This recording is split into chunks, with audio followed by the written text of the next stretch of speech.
Greetings. Hello. Hello. Greetings, Earthlings. Good morning, good afternoon, and good evening, whatever time zone you're in. Wherever you're I'm watching. Lisa. I'm Danielle. And I'm Jamie. Hello. Down at the bottom here. Hello. Hello. Yeah. Thank you, everybody, for joining us again. Beneath us, Danielle. Well, I'm no comment. No comment. We love you, Jamie. We love you. It's all good. How is everyone? I'm doing all right. I'm in sunny Florida, and I'll be headed home for my little vacation tomorrow. But for now, I'm doing the show from the road.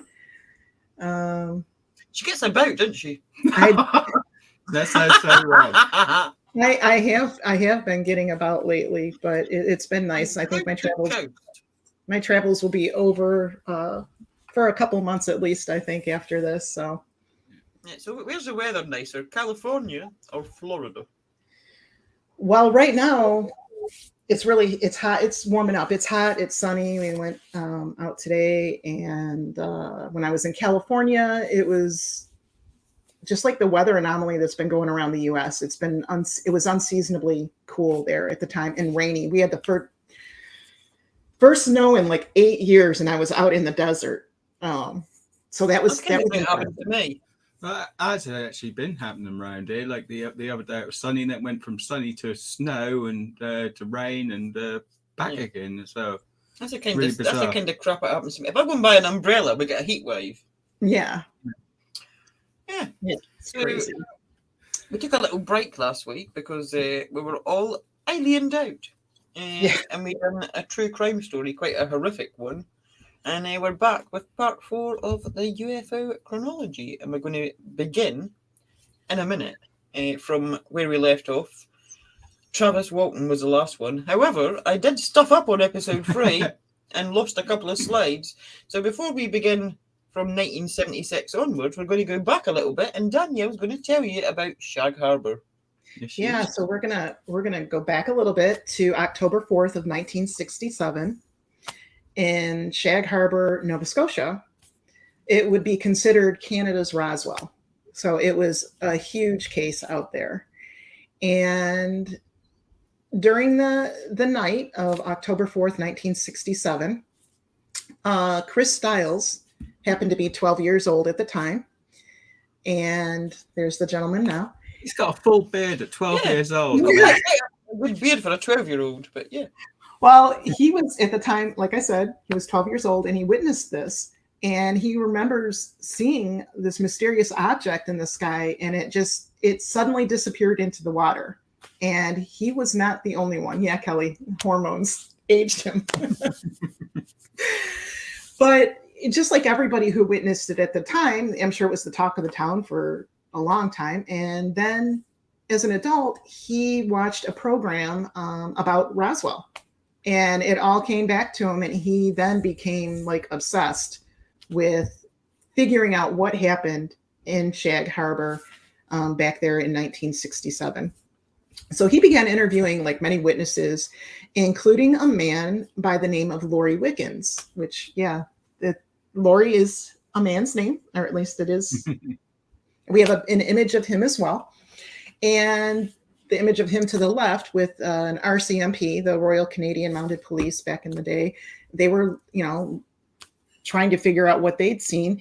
And this particular person, Laurie Wickens, was the first to report the incident when it happened. And he notified the RCMP. And then at the time, he thought maybe, it was just an airplane that maybe had crashed. It looked like it was in trouble. It was going down. It had flashing lights everywhere. And he and his friends, they were driving actually, and they lost sight of it. They were going down a hill. And when they came back up, this was gone, but they saw this crash in the water. So they went. Can I just say, that does not look like RCMP, because my visual is like due south with a little Mountie with a little red coat on and everything. He's got the wrong clothes on. Yeah. Well, take it up with the photographer. So back in the day, what? Wardrobe. Okay. You need to wardrobe. Yes. So back in the day, guys, they had phone booths. We don't have these phone booths anymore. We have these cell phones. Back then, so he and his friends drove to the nearest phone booth and called the RCMP. And the RCMP, along with some other witnesses, began congregating around the harbor. What they saw was a pale yellow light, and it appeared to be about like 8 feet above the surface of the water. And it was moving with the tide, but it also seemed to like pick up speed a little bit. And it left a trail of this thick yellow foam. Now, yeah, get an image of the thick yellow foam, but there was a cartoon image that somebody had sketched up, and actually a comic was kind of made of it. And I think that's where that image came from. But it was very unusual. And it had a smell of sulfur. So when it had crashed, it just vanished. It just disappeared. It didn't look like it necessarily sunk under, although they were calling this a USO. But still, at this point, they had assumed that it was an airplane that had crashed. And this isn't something. This foam stuff isn't something that anybody has ever seen before or since. Yes, it had no reason for being there. They could not make sense of it at all. Whenever there were issues with any airplanes or missing people or anything when it came to do with the water, the RCMP at that time would just get in touch with some local fishermen. And the local fishermen would then help them out. And they did this in this instant. So they asked for their help. And there was a fisherman by the name of Lawrence Smith who came on the scene. And Lawrence Smith, I believe we have an image of him as well. Is that it? Well, that's one of the fishing boats that they asked for help with. And then cue to the next slide should be Lawrence himself as an adult. He and his crew were among the first, along with some of the others. But he and the crew were among the first that were actually there looking for the wreckage and what they thought was passengers that could have been missing. And shortly after that, of course, more people joined in. But they saw nothing except the strange yellow foam again that we saw.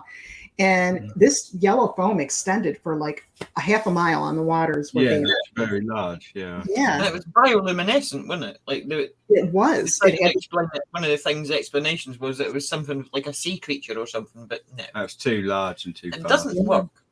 And then again, that smell of sulfur. So being these fishermen, they were, they had a lot of experience, but they had never witnessed anything like this, especially with the yellow foam.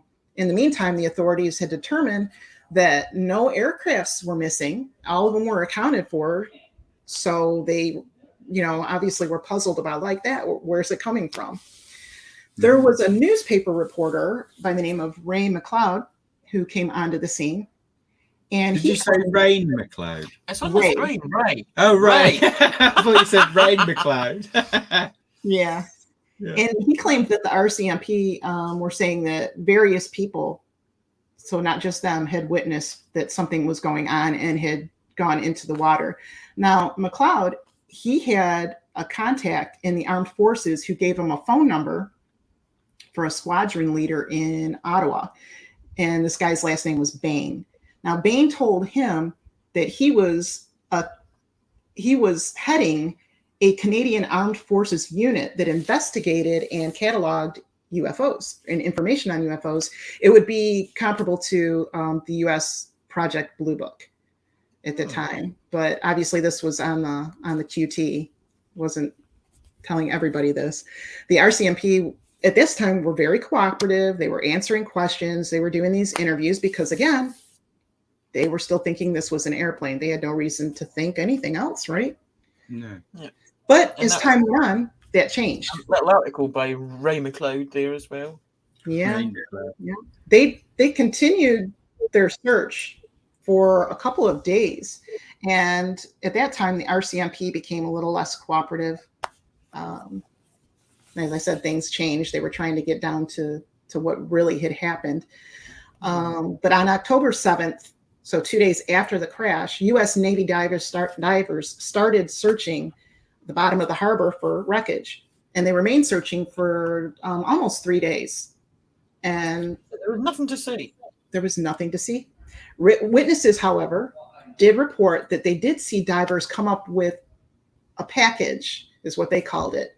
And they carried it to a van that belonged to one of the divers, but they never saw them or this package after that. Now, when they asked other people about it, other divers that had been around, they said that what they carried out of the water were actually markers that they used and they put on the bottom to help them keep their position and orientation while they're under the water. So, a likely story. That's kind of strange term, Right. isn't it? Packages. Not surprisingly, the locals weren't buying it either, just like we wouldn't. No. They said that these markers make it even more suspicious with the bullshit, didn't they? Yeah. Pretty much. Yeah. They said that these markers were jagged and twisted, like they would be very hazardous or dangerous to be swimming about, right? And then the official reports came out that the Navy divers found nothing, absolutely nothing. Yeah. That sounds a bit like parts of wreckage or something, doesn't it? Doesn't it? Yeah. I mean, jagged edges, pieces, things like that.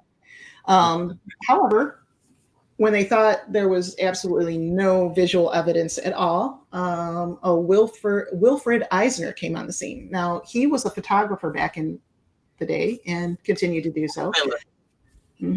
Wilfred, I want to say Wilfred, it's Wilfred Eisner. He went to a place called Mason's Beach, and he was there prior to this crash, wreckage, disappearance, whatever we want to call it. He was there with a couple other people. He was trying to take images for his photography, and he had set up a camera, and they noticed these lights. And just prior to this, they were burning a boat, and he was using it, trying different things out with his camera. So he had the exposure set at different things. And so when he saw these lights, he set up his camera on a rock and did it using a 5-minute time exposure and tried to get a picture of them. And I think we've got a couple of images of that. Now, some of the lights in the pictures, they looked like streaks, obviously because they were moving. But a few of the lights, there was no streaks at all, so they appeared to be stationary, just floating there. Quite vivid colours as well, which is different to normal sort of footage, isn't it? There's quite a lot of detail in that, to be honest. Now, the photos were actually taken about a half hour before they were spotted, or before the actual crash in Shag Harbor. Oh, so they were able to. Interesting. Yeah. And you sent me a picture of just the word UFO, and I couldn't figure out why. What's that all about? That's what they expect it is, Lisa. Yeah. Well done, Jamie. Well done. Okay. So this was actually Chris Stiles. We'll go back to Chris Stiles, the 12-year-old boy at the time who was now an adult and was researching. 12-year-old boy with a beard. Yes. Yeah, we remember him. He went to the National Archives of Canada to see if he could find any official reports or documents on Shag Harbor. And he looked into what was called Records Group 77 or RG 77. And this was a collection of UFO reports that were made by citizens, police, and military. So this note that says UFO up there, he looked at probably over 7,000 different documents that were dating back from 1947 even. And this document he came across was the first. And that's just for that Shag Harbor area or the whole of Canada? All of Canada. Oh, right. Yeah. But I was going to say, that's a lot for one little area. Maybe not if they're all blacked out. But see, out of all the microfilm and everything he looked at, when it came to the Shag Harbor story, it was the only one with this handwritten 3 letters of UFO on it. None of the other 7,000 had that kind of thing. So obviously that perked his curiosity some more. And that's where he saw, like I said, the side note that somebody had written UFO. So he decided to visit an old aerial detection center that was used during the Cold War. And it was part of the Department of National Defense, the Canadian NORAD. And this was in Barrington. So if there's any Canadian friends watching near Nova Scotia, that's where that was. That actually was 13 miles from the harbor, Shag Harbor. Nice. So Stiles wanted to know if they had picked up anything the night of 1964. Now, why he thinks that he would get any answers is beyond me. I mean, we kind of know how that goes down. Mm-hmm. So they allegedly reported that, of course, they didn't see anything. And even though other Surprise, places, surprise.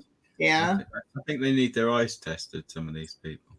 But other places like Northwest Canada and even Alaska reported seeing something like on their radar. But this NORAD, nope, didn't see anything. So Stiles had a little luck, and he was able to talk to a former staff member of the Barrington radar station. Now, he gave his account on camera, but he didn't want to be seen, and he disguised his voice. And we have an audio of that. Audio 1, video 1. I wasn't ready. It had involved a lot of people. It was a big event. And they had thought that it was something out of the normal. And everybody inside that room knew what had happened that night and were held to secrets. He was briefed by his commanding officer about what the radar actually detected that night.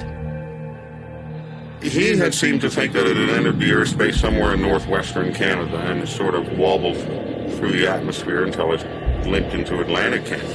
That it almost hit an airplane somewhere outside of Quebec, and that it had crash landed in Shag Harbor, that there was another one tending it, and that after the event, they both had moved. Did the military know that there were, in fact, 2 UFOs in Shag Harbor, and that they'd left the impact site submerged, coming to rest off the coast near a top-secret military base 30 miles away? Did they have to make him sound like an alien? Yeah. Well, yeah. Funny. Also, can I point out something as well? It's a bit of a side note. Sorry, I've got to say it though. This is that means it's going to be stupid. That is stupid. No, you see how they blacked out his face? This is actually a quick, funny story. Me and Lisa watched a true crime story once, and they had this bloke in, covered up. His voice changed. He was in blackness, but sitting behind him on, where they get like in that picture, there's the little unit with the lampshade. He had a photograph of him and his wife sitting there well done. You can see the same sort of shape of his head and everything. Nobody edited that or told? Oh, come on. Yeah, that was there. It was unbelievable. Totally outed himself. Wow. Yeah. Okay. Waste of time editing his voice and blacking him out because there he is on the table. I just thought I'd share that because that was quite funny. That is pretty funny. Yeah. So obviously he didn't want to be known. This gentleman. That's saying there was 2 objects. Mm-hmm. Yeah, that's what he reported. So interestingly enough, this wasn't the first incident in Canada. I guess 13 years earlier, so in 1954 in Ottawa, there was another event.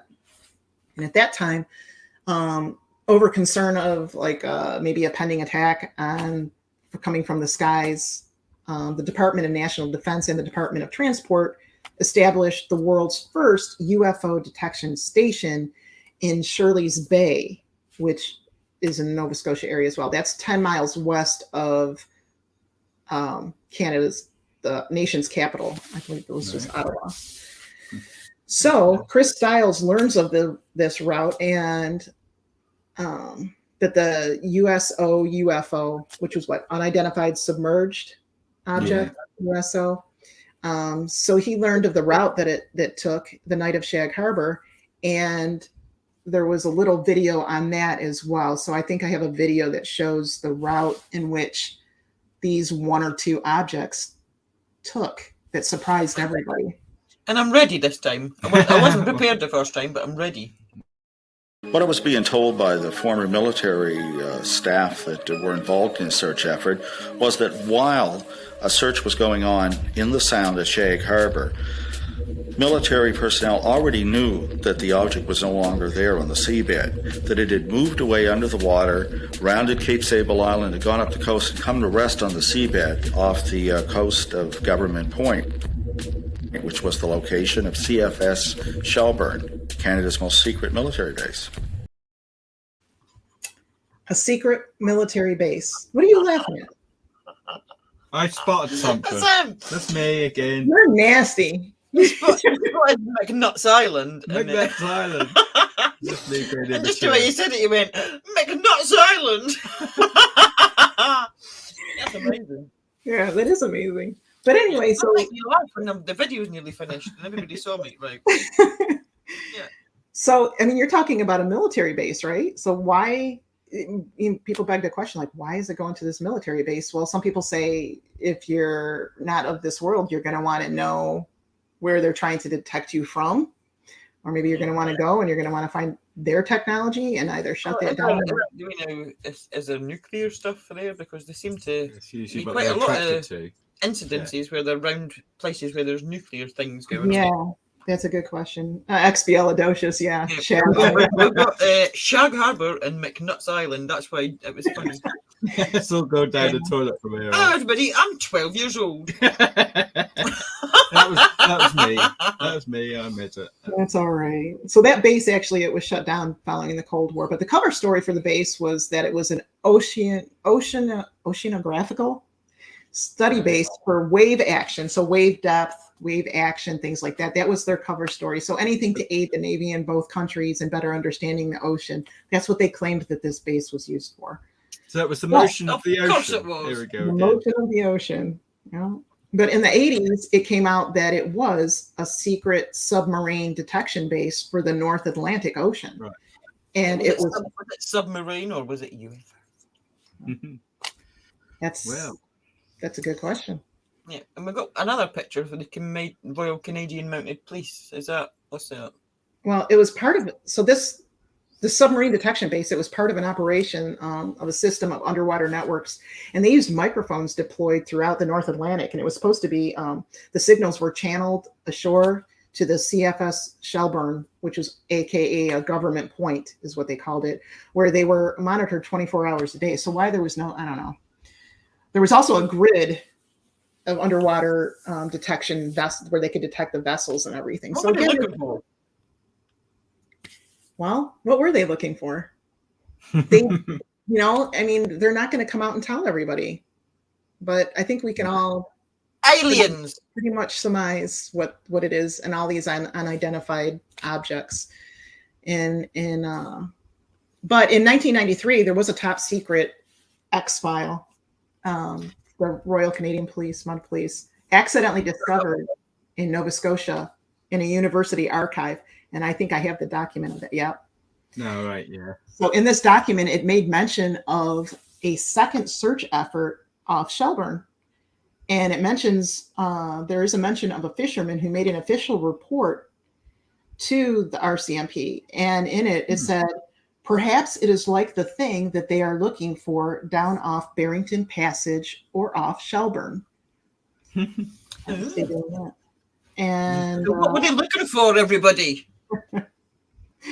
Air balloons, weather balloons, swamp gas. Swamp gas, yeah. In 1968, the Department of National Defense transferred 9 of their most promising, most convincing, or the ones with the most records of the UFO cases. They transferred them, including the story of Shag Harbour, to the National Research Council of Canada for some serious study, what they consider serious study.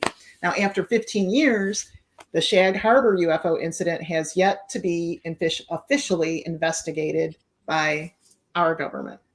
So that's the story on Shag Harbour.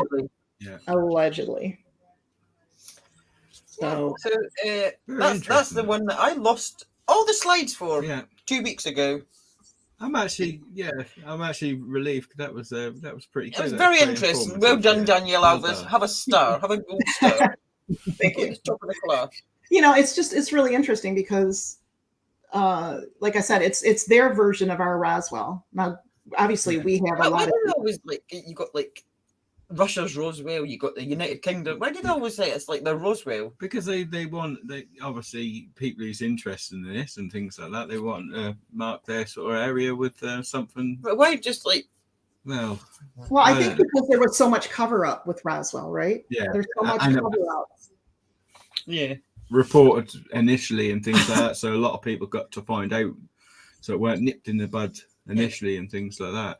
We're going to get to an hour on the Roswells later. Yep. So that was Shag Harbour, which is near McNutt Island, which we've now discovered, and I feel so much more educated for knowing that. Right, we finished off on episode 9, which was 2 weeks ago because we had a little break, with the abduction of Travis Walton in 1975. So we're going to begin in 1976, and we're in September the 19th to be exact, and we're in Tehran, Iran.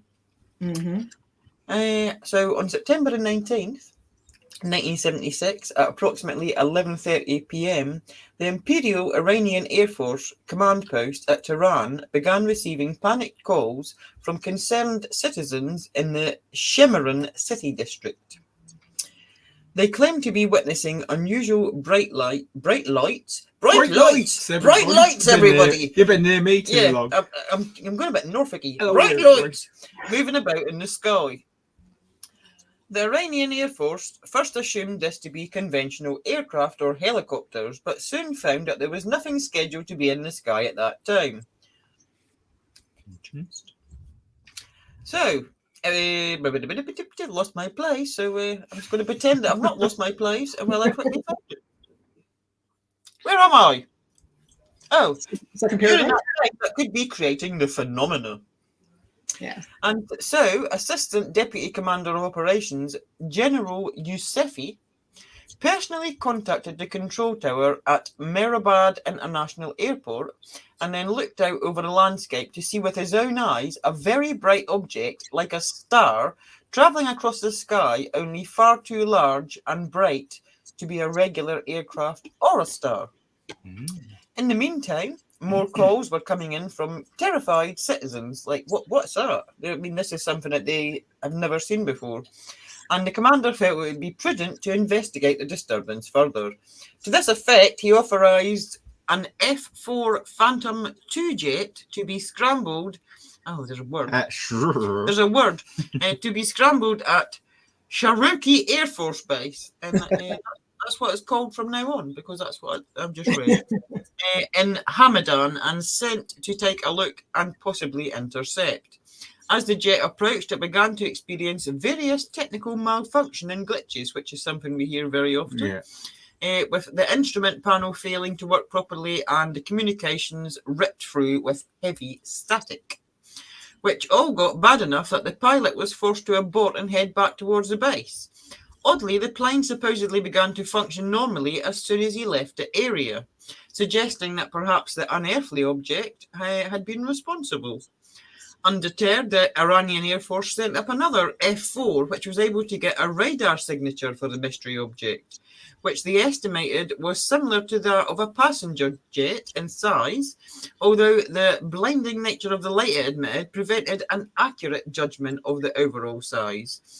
Whatever it was then reportedly shot away from the scene with a sudden, breathtaking burst of speed and acceleration. And that's a quote, that's not my wording. And the chase was on. Right, well, I'd like to just mention something there. I mean, obviously, around this time, this is when UFOs weren't real. It was all swamp curves, weather balloons. Yet they keep risking their own vehicles, which are quite expensive vehicles. There's quite a lot of money to send them up and things like that. And they know time after time all the malfunctions what happened. They kept doing it, so it must have been important to worry. Chasing this swamp gas, didn't they? Yeah. So here's a little map for you of Tehran and Hamadan, so you can get an idea of the geography and how far away it was from each other. Yeah. And so the fighter was able to pace the fleeing UFO, but not gain on it. Yet the crew, composed of a Lieutenant Parvez Jafari and a Lieutenant Jalal Damarararararararian. I'm glad you got this. Damarian? Yeah, that'll do. And he was able to make some observations. Other than the immense, nearly blinding brightness of the object, it was also noticed that it had an array of rectangular lights upon it that alternated between red, blue, green, and orange in some inscrutable rapid pattern.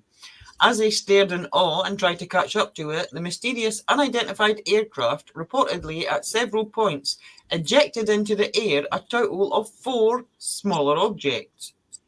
One of which was headed right for its pursuers. Now, that's going to be scary because you're not going to know if that's a weapon or missile, projectile. That sounds like a Close Encounters of the Third Kind with the the movie. Exactly.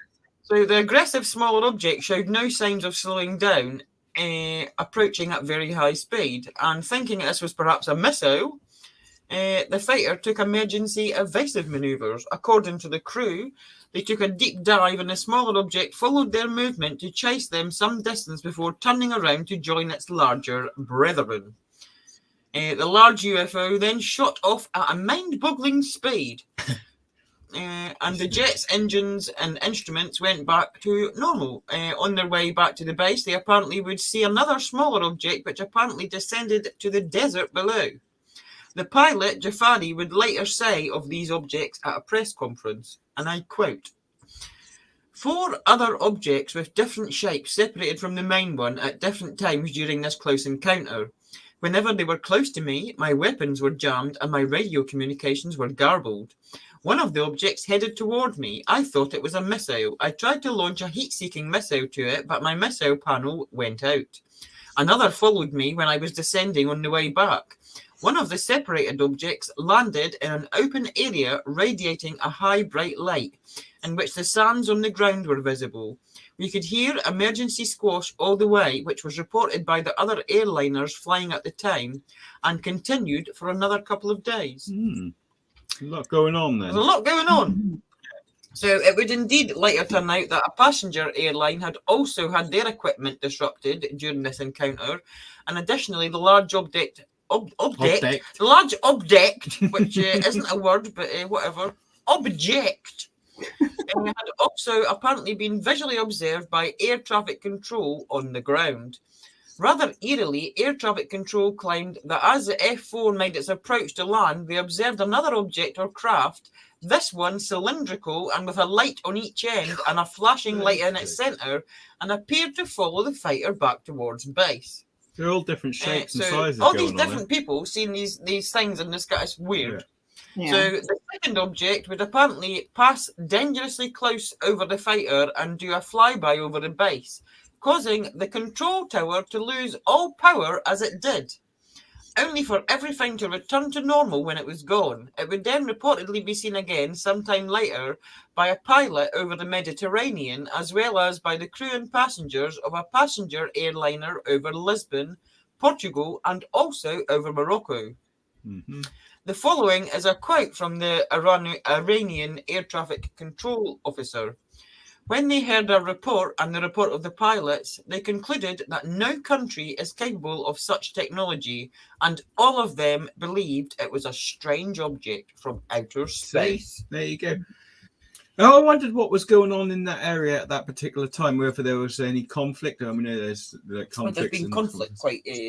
Ever there was nuclear advancements, or I don't know. Yeah, I'll have a lot to unpack there. Mm-hmm. So there's like too much sightings, too many, too much, too many. Quite a lot of quite well trained personnel, from air traffic controllers to military to airline pilots, all seeing this and reporting on it. And So you've got credible witnesses. It's not just that anybody could not be credible, but you're talking about professional, people that this is what they do. This is what they, This is a prime example here where now they say the UFOs do exist. We don't know what they are, blah, blah, blah. Yeah, here's the proof that they knew different then. So that why didn't, why believe them now? Yeah. I've got another little bit to read on this. Another odd little detail is that when the area where the probe was claimed to have been dropped was investigated, locals claimed that they heard a loud noise and seen a bright light on the evening in question, although no physical evidence was apparently found. Allegedly, that's what they said, so that's what happened. Yeah. The whole strange incident would be investigated by not only the Iranian authorities, but also US Military Assistance Advisory Group in Tehran, the US Air Force, and the US Defense Intelligence Agency, DIA. And there have been many attempts to try and explain it over the years. There have been many conventional explanations offered, such as that what was seen was a rocket, a meteor, the re-entry of a decaying satellite, or that this was a misidentified astronomical body such as Venus or Jupiter. Because Venus always ejects 4 things to chase aeroplanes. That's what happens with Venus, don't you know? Yeah. So these objects were witnessed by numerous experienced qualified personnel, such as pilots, military officers, air traffic controllers, and it's very unlikely that they thought that Venus was a UFO. Just saying. Just saying. I'm no expert, but I mean, I've seen some of these planets. You can see some of these planets apparently in naked eye, but they're not that graphic and that clear. I'm sorry. I have never heard any incident of any of the planets in our solar system jamming communications and jamming up the technology on aircraft either. So never before, never since. Never heard that one. I mean, they shouldn't even bother. It's not Venus. That's all I'm going to say. I don't know what it is. I don't know where it came from, but it's not Venus. And they call people. Yeah, and they call us crazy. They call the people who cite them and report them crazy. Yeah. There they are, coming up with that. Yeah. And now we're going to head into 1978 and pop on over to Poland. Poland. Uranus gets jammed up occasionally. Yeah, I'm sure it do. Uranus. I'd just like to point out for those that are not watching live that Jamie's reading a comment in the chat. He's not just saying Uranus gets jumped occasionally. That was Kelly. It was Kelly, everybody, in the chat. Just, there's his evidence. Name and shame. Right, so May the 10th, 1978. A man named Jan Wolski. Weird name for men in this episode. We've got Jan now. He's from in 1978 was out driving a horse-drawn car. I mean, that's a bit old-fashioned, isn't it? Even though it's 1978, you'd think they've got no cars in Poland. Well, early on the 10th of May, when he says he was. This is a spoiler alert. Bit ridiculous. Right, so he says he was jumped by two short, green-faced human entities, about 5 feet tall. It gets more bizarre. Do they celebrate? No, this was May. Okay, never mind. Yeah. The two beings jumped onto Wolski's cart and, according to Wolski, sat next to him and started to speak in a strange language. Originally, this is the ridiculous part, everybody. I'm having a hard time with this one, but go ahead. This is I'm going to try and say it without laughing. Okay. Serious face. Originally, he had mistaken them for foreigners because of their slanted eyes and prominent cheekbones. But they were green. They were green foreigners, everybody. Anyway, so he drove his car with the two apparent foreigners aboard to a clearing where he said a large object was hovering. Okay. Now, out of all the stories, I'm starting to maybe think he's a bit crazy. We'll continue because just for the sake of getting it all in there. So according to Wolski, who thinks foreigners are green, a purely white unidentified flying object about 14.75 feet, 16.5 feet in height, and as long as a bus, that's how he described it, as long as a bus, hovered in the air at there's a picture, by the way, just you wait. What kind of bus? Oh, there's a picture, right. Hovered in the air at an altitude of about 16 feet. There were no notable external features of the craft. Wolski mentioned that there were 4 objects on the craft made of black material that appeared to be drill-like in appearance. So there's like drills. Drill bits. Drill bits, I don't know. Which generated a humming sound. An elevator-like platform attached to the hovering craft descended to the ground. Wow. At least it weren't a football pitch, that's right. Right, yeah. This is an artist representation. I'd just like to point out that this picture was not taken at the time. It's not real, but this is what he saw. Okay. Thank you for setting that up. Yeah, just so we know. That's a mobile home. It's a caravan, everybody. Yeah. Caravan. Yeah, on stilts. Now, actually, can I make a comment on this? Yes. I know I've got no words, so please do. Yeah, we're taking the juice, but take away like his strange the fact he thinks that foreigners are green. Yeah. With slanty eyes. But we've heard of the green children of Woolpit and things like that, so you never know. Yeah, but people didn't think the green children of Woolpit were foreigners with slanty eyes. The shape and description actually don't match a lot of them sort of sightings. That even more modern ones, I don't know how accurate that was, Right. but yeah, it's a bit interesting. So, You know, to me, it looks like a. Go ahead. Yeah. While we continue with his story, I'm going to leave the picture of the caravan on the screen so you can just fully appreciate how amazing it is. Well, to me, Right. it looks like a hunter's blind. You know, that hunters when they hunt, they make these blinds, and they're but yeah, I've seen them. Yeah, well, it does. So Wolski, who is very intelligent, then claims he was taken aboard the ship with 2 additional entities who he met near the flying object. okay. He was then gestured to undress. I don't know what, did they just how do you gesture to undress? I don't know what the gesture is. Undress. Yeah. There were about 8 or 10 benches situated around the craft, each the size for one person to sit on. So it's not a bench at all, it's a chair. There were some rooks, not rocks. There weren't rocks at all. I thought if there were rocks, I thought, oh no, that's a sauna. There wasn't rocks at all, anybody. There were some rooks in front of the door. What does that mean? I don't know what that is. I don't know what that is, but that's what he said. Okay. Rooks in front of the door, which was moving its legs and wings. Oh, is that a bird? It's a bird. Bird. There's a bird in the UFO. It might be a hunting cabin. I don't know. Moving its leg and wings, but seemed to be immobilized. Well, it's not immobilized if it's moving its leg and wings. No. Anyway, Wolsey claims he was then examined with a tool that resembled 2 dishes or saucers.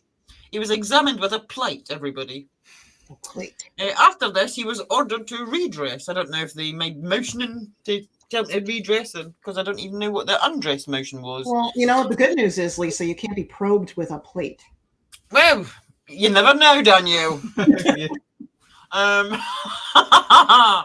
Tell me. He's got his clothes back on, and it was then that he noticed that there were no lights or windows in the craft, only the daylight coming through the craft's door. Entities ate and offered him something like icicles, but he refused. The craft's interior was described as black with a greyish tint, similar to that of the creature's outfits. I hate to say it, but drugs are bad for you. That's all I'm going to say. Yeah. Afterwards, Wolski returned home to his family and notified them of what had just happened, urging them to come and see the floating craft. He notified his sons, who called to other neighbours, and together they went to investigate the site. The grass where the craft had been had signs of usage in it, being trodden down, covered with dew, and paths coming in all directions. I don't mean it weren't him just pacing about, but Wolski returned home, leaving the rest of the neighbours and family at the site. Wolski's son claims that there were footprints left behind by the beings, though they did not detail whether the footprints were larger or smaller than their own. A 6-year-old boy claims to have witnessed a bus-like craft hover over a barn and climb into the sky and then vanish. There's now a memorial on the site because it's one of the most famous UFO sightings in the area. Okay. So the rest of them must be a bit shit. Yeah, you never know. Kelly had a couple of good questions. Kelly, was he hunting mushrooms on? Yeah. And there's the little memorial. Why it's got a cube on top of it, I have absolutely no idea. And Kelly, remember, I was abducted. That's how she says, "I want to know how you know." Like probing and what? Yeah, too graphic. Danielle, we've got a question for you. Well, the desert. I was out. No, I'm not going. Yeah. She's pleading the fifth there. I can't. I'm pleading the fifth. Right, so that was him. That was a very interesting. But I mean, very interesting. I can't, Kelly. No. Yeah, fun aside, and how he explained it, it doesn't necessarily mean it was BS. I mean, I'm sorry, but if I saw a green entity, I wouldn't think, I wonder if they're from abroad. Yeah, I don't know. I mean, like I said, I think I said on another episode when I watched this program of Tomorrow World when they were making the Eurotunnel. And the people that were interviewing did say, "Oh, I'm a bit scared about this tunnel being opened. Why? Well, we don't know what diseases and what they're like, these people." That's like they were describing them like aliens. So you don't know, do you? I mean, you never know. Right. we're now going to head all the way down under into Australia, and it's All right. October 1978, everybody. Still in the 70s. All right. I'm beginning to think Kelly is on to something. Like, what were these people on during this time? But... Yeah. I thought you were going to say she's onto something that you're an expert on proving. But yeah.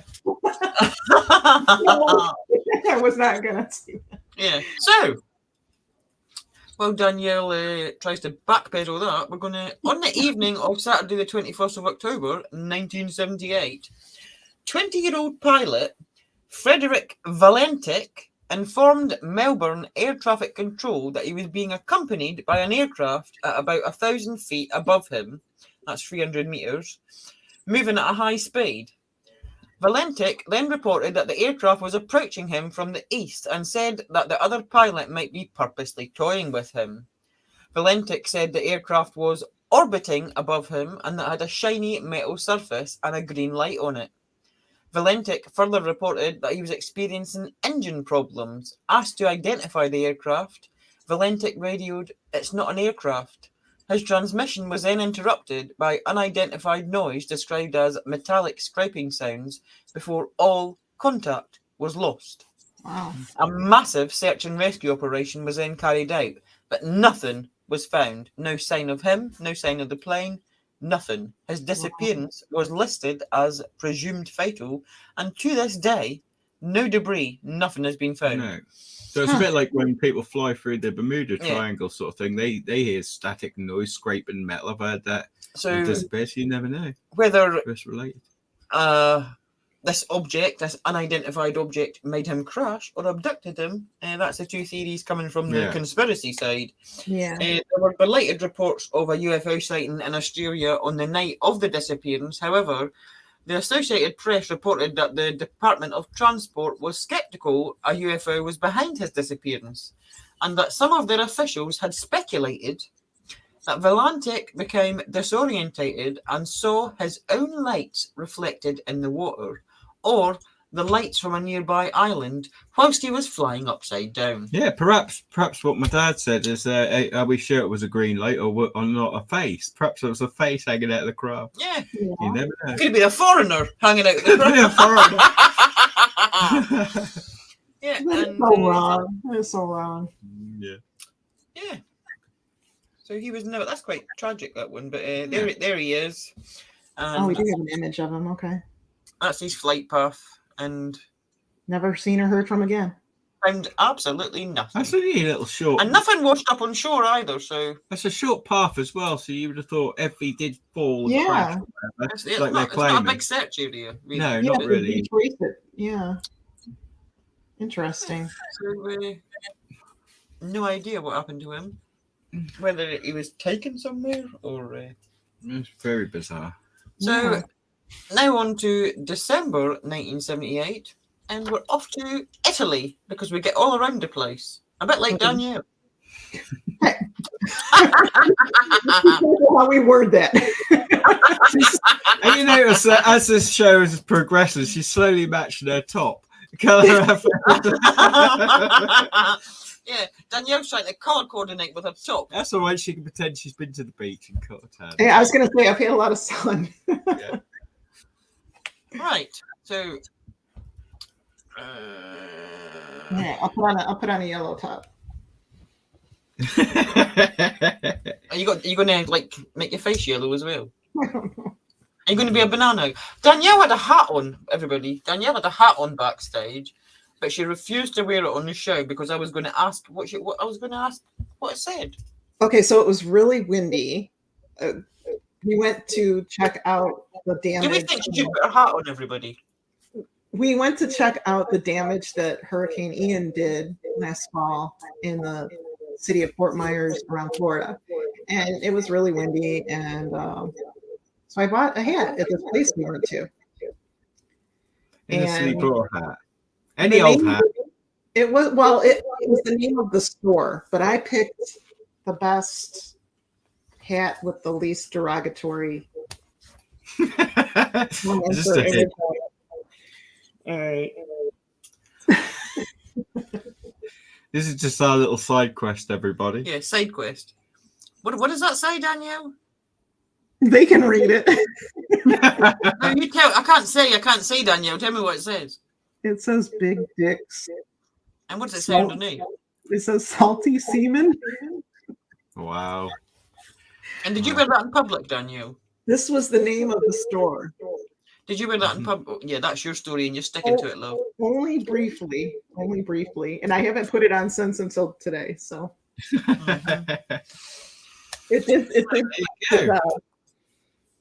Anyway, now that we've discovered that Danielle's a massive pervert, we're going to move on to 1978.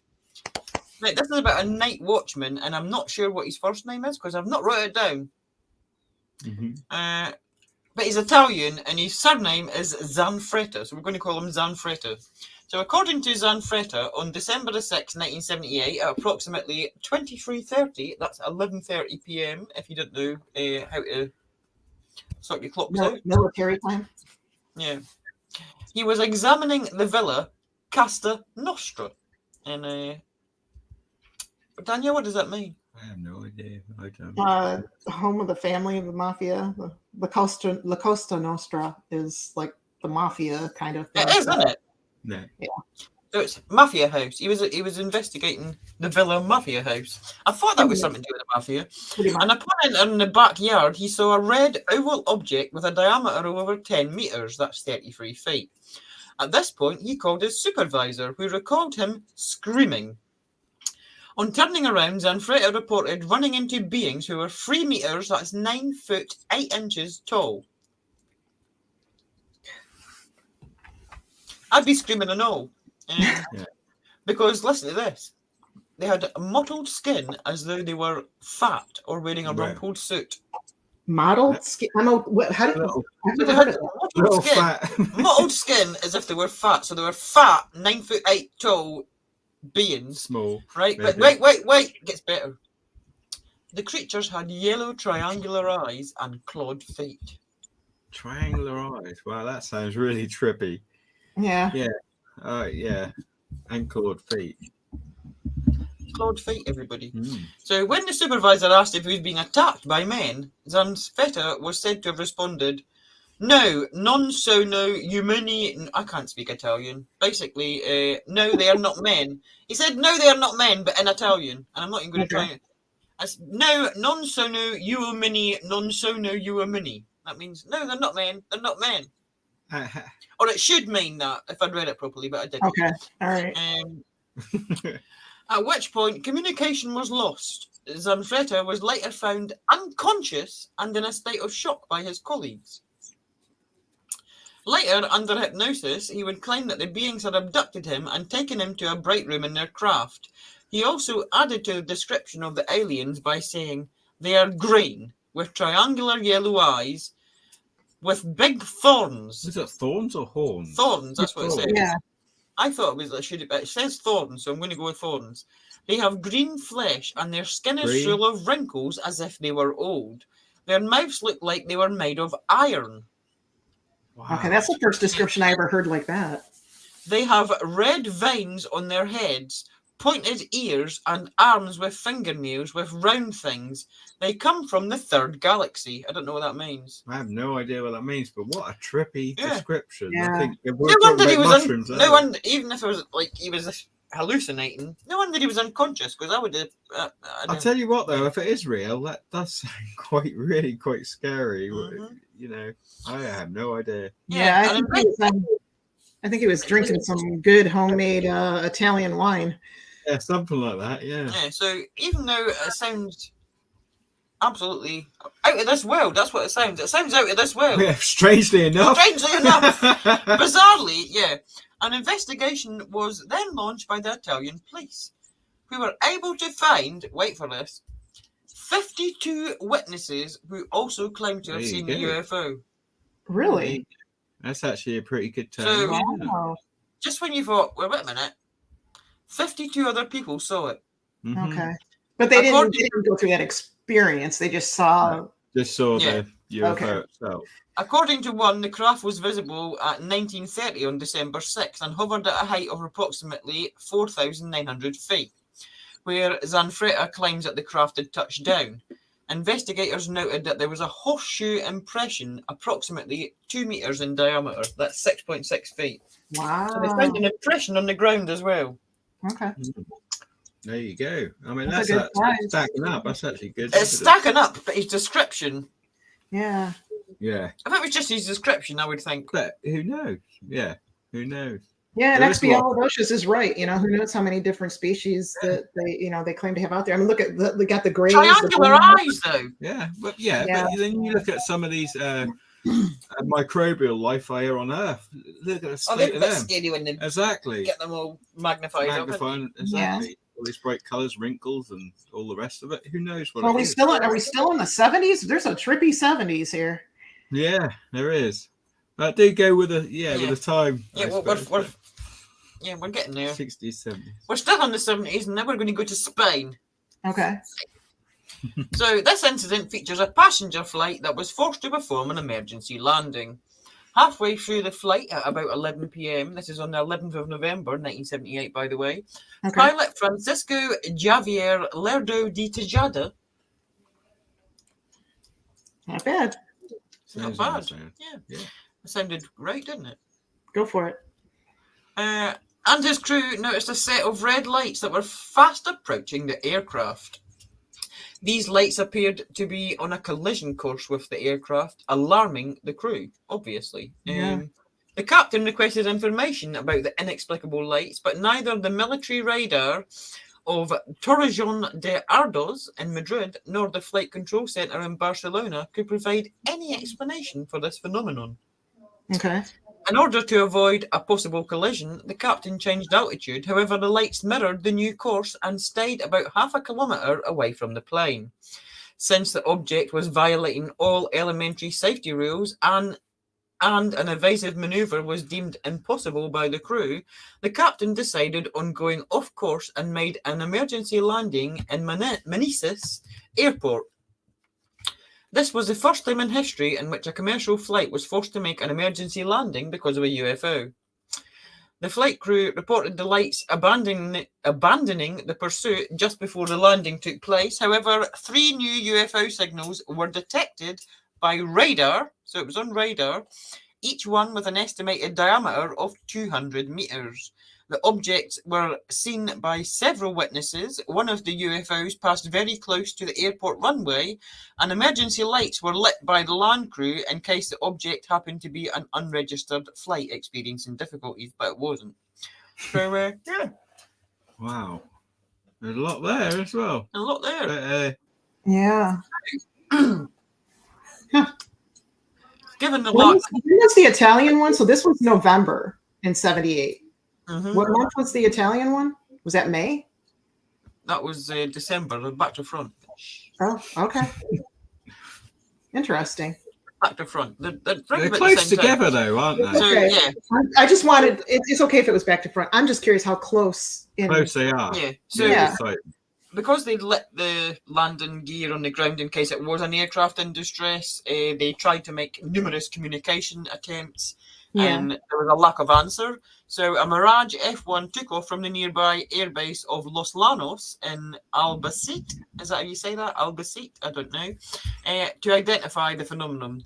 The pilot, Spanish Air Force Captain Fernando Camara, had to increase his speed to Mach 1.4 just to be able to get visual contact with what he perceived to be a truncated cone shape displaying a changing bright colour. But despite his initial efforts, the object quickly disappeared from sight. The pilot was informed of a new radar echo, which indicated that another object might be near Valencia. When the pilot was close enough, the object accelerated and disappeared again. This time, though, the UFO seemed to respond and the fighter had its avionics scrambled. Its electronic flight systems were jammed and the onboard alert system in the F1 warned Captain Camara as if he was being locked on by a continuous wave missile radar. Scary. At last, after a third contact attempt, the UFO finally disappeared, heading towards Africa. After an hour and a half of pursuit, and due to a fuel shortage, the pilot was forced to return to the base with no results and no explanation. So this time it wasn't. So after the commercial plane had to force itself to land because it was scared it was going to collide. They've sent the military after it, and the military's seen this thing as well and chased it. Now, that guy who disappeared, obviously, we've seen a reflective of his own vehicle, but we've got the same story again, things malfunctioning, and this guy returned. And again, it's not adding up. It's all the similar stories, but they have different answers for each of them, I suppose. But I was thinking the same thing, Jamie. It's like that's the common theme here. Whenever you hear these, about malfunctioning equipment and Well, the same thing when people see UFOs when they're driving their cars, they'll lose the radio signal in the cars. The cars will cut out. The engine won't start until it's out of sight. It's weird. And that's now making me wonder. Like I say, I haven't thought about this too much before, but that does remind you of the Bermuda Triangle and them sort of things, incidents where it's the same sort of story. Is it a similar thing happening? Don't know. Yeah. Right.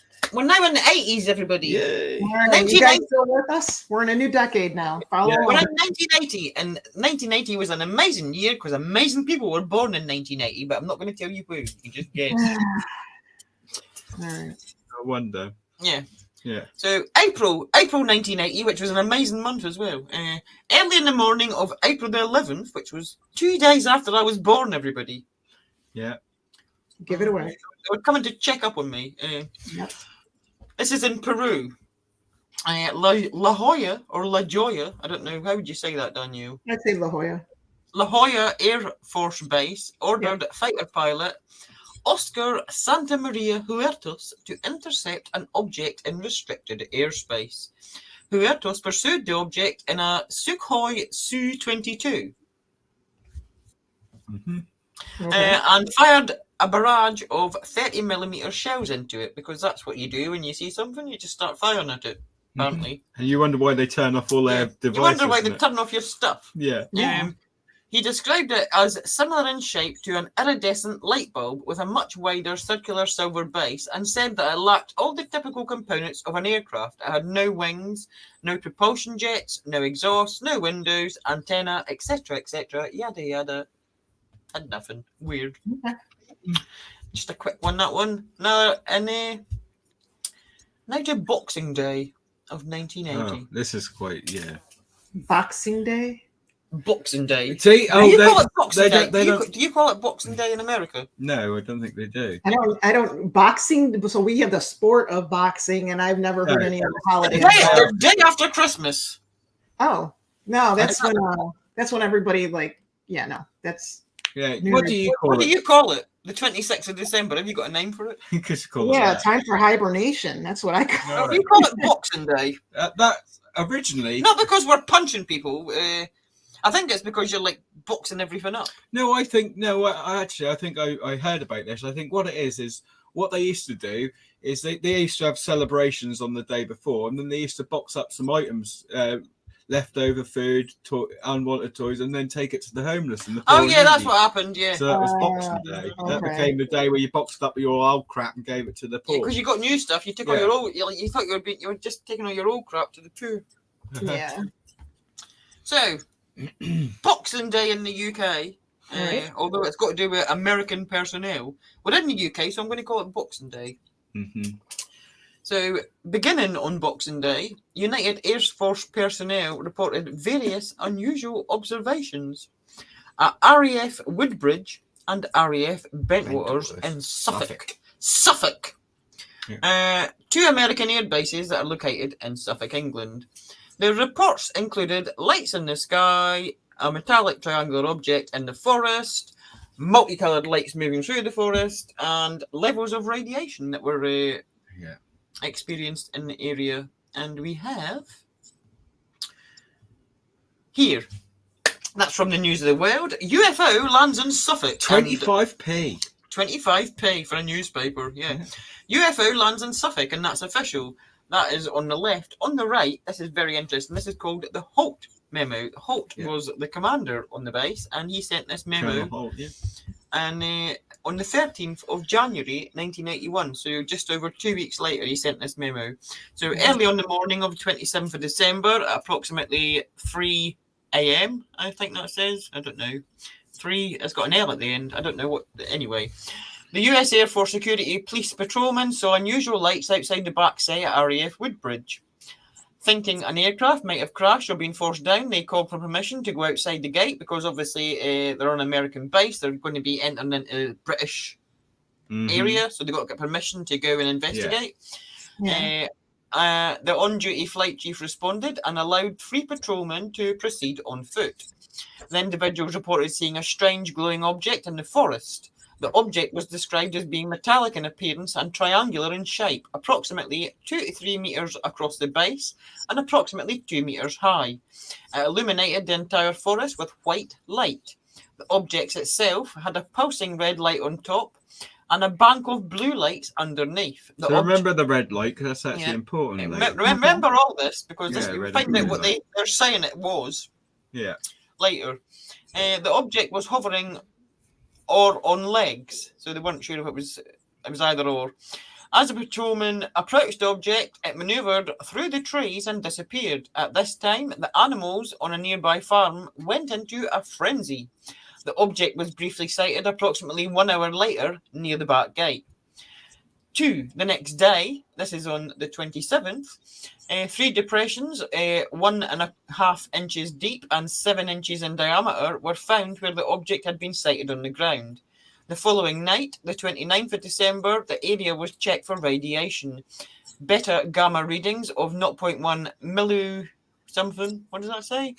Milliradigens were recorded with peak readings in the 3 depressions and near the center of the triangle formed by the depressions. A nearby tree had moderate 0.5 to 0.7 readings on the side of the tree towards the depressions. Later in the night, a red sunlight light was seen through the trees. It moved and pulsed. At one point, it appeared to throw off glowing particles and then broke into 5 separate white objects and then disappeared. Yes, it's the UK's Roswell, everybody. Yeah. UK's Roswell. So it then disappeared. Immediately thereafter, 3 star-like objects were noticed in the sky. 2 objects to the north and 1 to the south, all of which were about 10 degrees off the horizon. The objects moved rapidly in sharp, angular movements and displayed red, green, and blue lights. The objects to the north appeared to be elliptical through an 8-12 power lens.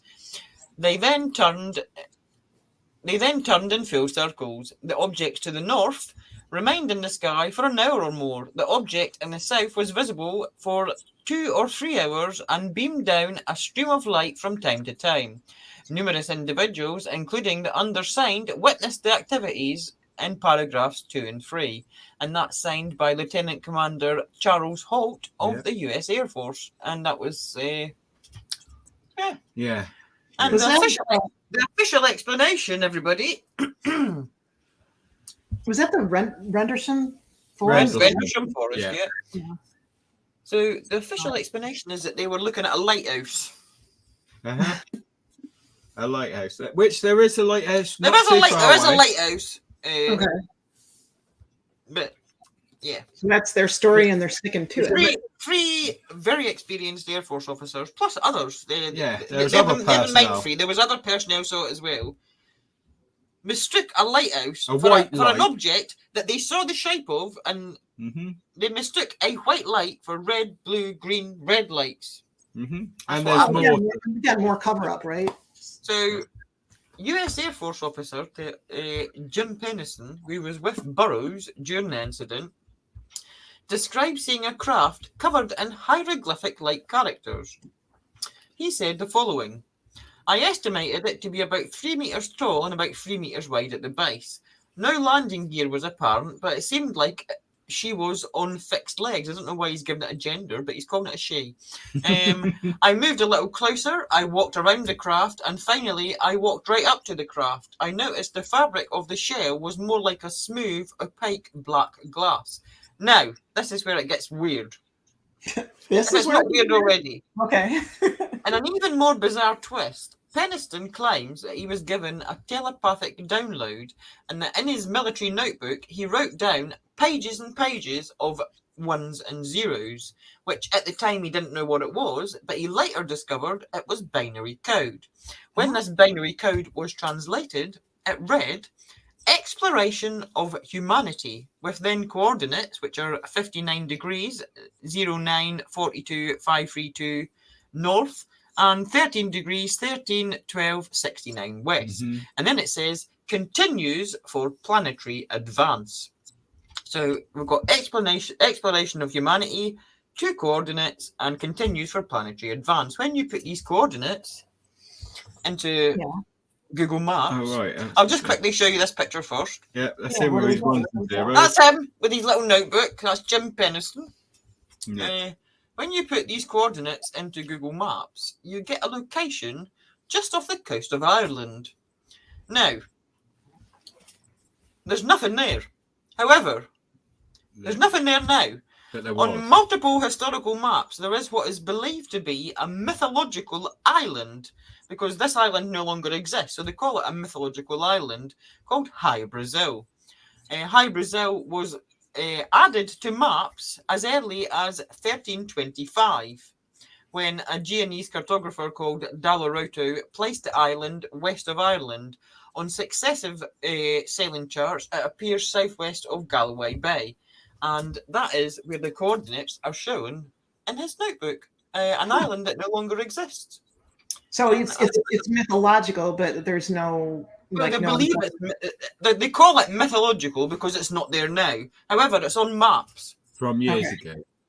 Which is like, I mean, we know that there's some islands around sort of America and things like that. What they don't recognise, they say they don't exist. Well, you've got because they know that the sort of, other countries will claim that territory if they admit to them islands. Even in this area, though, you've got like a huge area between the south of England and France that is called Doggerland that used to be above sea level. Yeah. So it's like a whole underground thing that actually used to attach Britain to France, Doggerland. It's a bit of a stupid name, Doggerland, but that has been found. So it could be something under the sea at that point that used to be there. Yeah. So very interesting. The UK's Roswell, definitely. And I mean, the thing is, there's a lot to this story than what we've obviously mentioned here. You could do like a whole episode on it. I mean, you got Nick Pope who comes forward. He was a UFO investigator, and he was terrible. He was a real big skeptic, then a viewer, a believer, and he does shows now and things like that and talk about this. You've heard different stories about the Penniston thing. Some people don't believe it, some do, because the story changed throughout the years. However, some of the reason why the stories changed because they weren't allowed to say, because they admitted about having guns at one time when they shouldn't have. Then there was the mention of nuclear silos on the base, which again was a big secret at the time. Yeah, they had and they think that they were switching them off because strange things were happening to the silos, and that's why they were out investigating and things like that. That weren't mentioned originally, so I've just thought I'd quickly mention that. I know we're... And they've now, if you ever visit the UK and you want to go to Suffolk, they've now got a UFO trail through the forest, and you can follow the path that the UFO apparently took through the forest and where it landed. Yeah. And apparently not too far from Jamie's parents. Yeah, not too far. Or Jamie. Yeah, not too far away. No. Or Jamie. That's true. I was just reading It's only up the road. A little bit. Yeah. Okay. Right. So that was December of 1980 on the 8th of January 1981, popping across the ocean into France. At 5 p.m., somebody called Renato Nicolai, a 55-year-old farmer, heard a strange whistling sound while performing agricultural works on his property. He then saw a sorcerette. I thought it says sorcerette. I thought she speaks French. She speaks French. Everybody, we'll have her translate in a moment. He then saw a saucer-shaped object about 8 feet in diameter land about 160 feet away at a lower elevation than him, so he was kind of uphill to it. According to the witness, the device had the shape of 2 saucers, one inverted on top of the other, so 2 plates on top of each other. Under the machine, I saw 2 kinds of pieces as if it was lifting off. They could be reactors or fate. He's just surmising. He's got no idea what they are, but he's just guessing. Yeah. There was also other circles which looked like trapdoors. Stay away from the trapdoor. That's a cartoon from the 80s, everybody. Because there's something down there. Yeah. So he claimed that the object took off almost immediately, rising above the tree line and departing to the northeast. It left burn marks on the ground where it had supposedly sat. The local gendarmerie, I don't know how to say it's the French police, everybody, the French police, were notified of the event the following day by him himself after the advice of his neighbour's wife and Mrs. Moran. Says, like, well, found the place. So he did. I'm not going to say it again because I can't say it the first time. The French police proceeded to interview, take photos of the scene, collect soil and plant samples from the field. The case was later sent to JIPAN, which is the Groupe d'études des phénomènes aérospatiaux non identifiés. Oh my goodness. That's my French, everybody. And it was known at that time for review. Their analysis noted that the ground had been compressed by a mechanical pressure of about 4 to 5 tons and heated to between 300 and 600 degrees Celsius. That's 572 and 1,112 Quite degrees warm then. Fahrenheit. So a bit hot. Yeah. Trace amounts of phosphate and zinc were found in the sample material, and analysis of resident alfalfa near the landing site showed chlorophyll levels between 30% and 50% lower than expected. Alfalfa, that said. Alfalfa. Okay. All right. I don't know why I struggled with that. Yeah. So, yeah, that was in France. That was not that long after. That was only like a couple of weeks after. Yeah. These sort of times were known as And it's like quite UFO clear, I mean, it's flaps, not- weren't they? yeah. Because there was a lot of sightings. Which Now we're going to zoom forward a little bit because, oh my God, we're nearly finished, everybody. well, I'm going to read these really quickly. Are you Yeah. ready? I'm Yeah, going to take a go. little break. In a minute. Right. Made in 1986 in Brazil. yeah. Known as the Night of the UFOs, radar and visual contacts were obtained with multiple bright, colourful objects in the sky across several states. Mirage 2000 and F-5 fighters were scrambled but failed to intercept, with pilots describing the objects as capable of impossible manoeuvres and rapidly accelerating to as much as Mach 15 once approached. November the 17th, 1986, over Alaska. While piloting a Japanese Boeing 747-200F, because the 200F probably important, I don't know. I don't know. Cargo aircraft on a popular route from France to Narita International Airport in Japan, the flight crew witnessed several unidentified objects over eastern Alaska.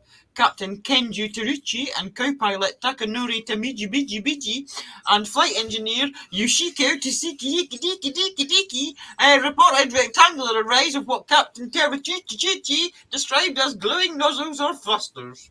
Wow. What were their names again? Yeah. Yeah. Hey, if you want to know their names, we'll email them to you. They'll be in the description. No, they won't. The Japanese, I can't say. I can barely say English names. Yeah. Right. Anyway, yeah. Anyway. 1987, back to England.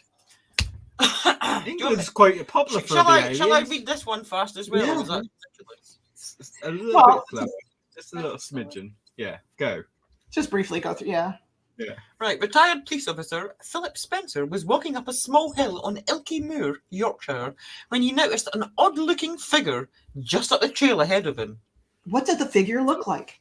Oh, well, let me tell you, Danielle Elvis. He described it as being dark green and about 4 feet tall, with Green an again. oversized head and a long, thin arms. The creature made a gesture at Spencer. They like making gestures, these They creatures. do, don't they? The Little creature made a mimes. gesture at Spencer, which looked like a gesture telling him to stay away. So probably went, stay away. Like that. It did that. That's what it did. With its big green hand. Undressed. Stay away. Or something. It didn't tell him to take his clothes off this time, No. though. At which point, he took out his camera and he took a picture of it. You had a camera on it?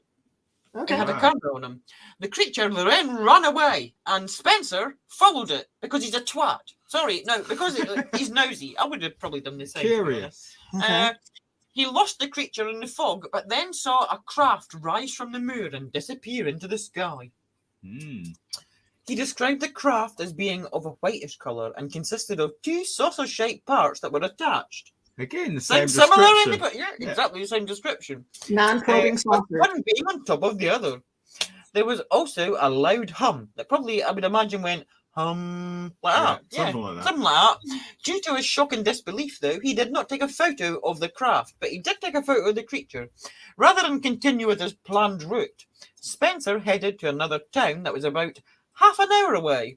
When he arrived, he discovered it was about 2 hours later in the day than he expected. Oh, missing time. Okay, we lost time. Here we go. Additionally, the compass that he had taken with him was positioned in the opposite direction to where it should be, and it never worked again. That's so it strange. completely reversed its magnetism, basically. And Expialidocious, one of the photos was made public. oh, It's a jelly that's baby. a very good question. That's a very good question, Expelliarmus. Yes, it was. There it is. Wow. Alien encounter on a wild moon. That's a newspaper. It was all over the media in the UK at the time, and that's a picture. Wow. Wow. That's the picture, the full picture. I've just zoomed in on the being so you can see. It has got quite long arms, though. It looks like a jelly baby. It doesn't look like a jelly Sweet from baby. the UK, candy. Do you have jelly babies in America? If we do, I don't know that they're called jelly babies, so please. What It is doesn't it? look- Little men. Right, well, Sweet. it looks nothing like that thing. Okay. Yeah, But there's a photo. but it has got arms in it. That's got Yeah. arms. Very long arms. That's something, Okay. isn't it? And it's got an oval-shaped head. Yeah. Yeah. I mean, it is there. It's there. And people have obviously seen the photo, so you I mean, probably it was get better clarity. the photo was from a bit of a distance. So that's I'd what be a was- bit at a distance, to be honest. I've Yeah. been running away. Yeah. Interesting. So there you go. So yeah, I haven't seen that before either, but quite interesting. I think Right, what's and, quite, I think I'm what's going to quite take a little break from talking because I've been talking for ages, and Jamie's going to tell you all about two people, and I'm not going to spoil who they are because Jamie's going to tell you one of them is from 1989 and one of them is from the 90s. So, Jamie. Right. Right. In 1989, February the 5th, I believe. Don't quote me on that. I can't remember. But yeah, He's forgot already. a TV station, KLAS from Los Angeles, I believe, received an anonymous phone call from a viewer calling in by the name of was it Dan? I always forgot. Oh yeah, Danny or Barry or something like that.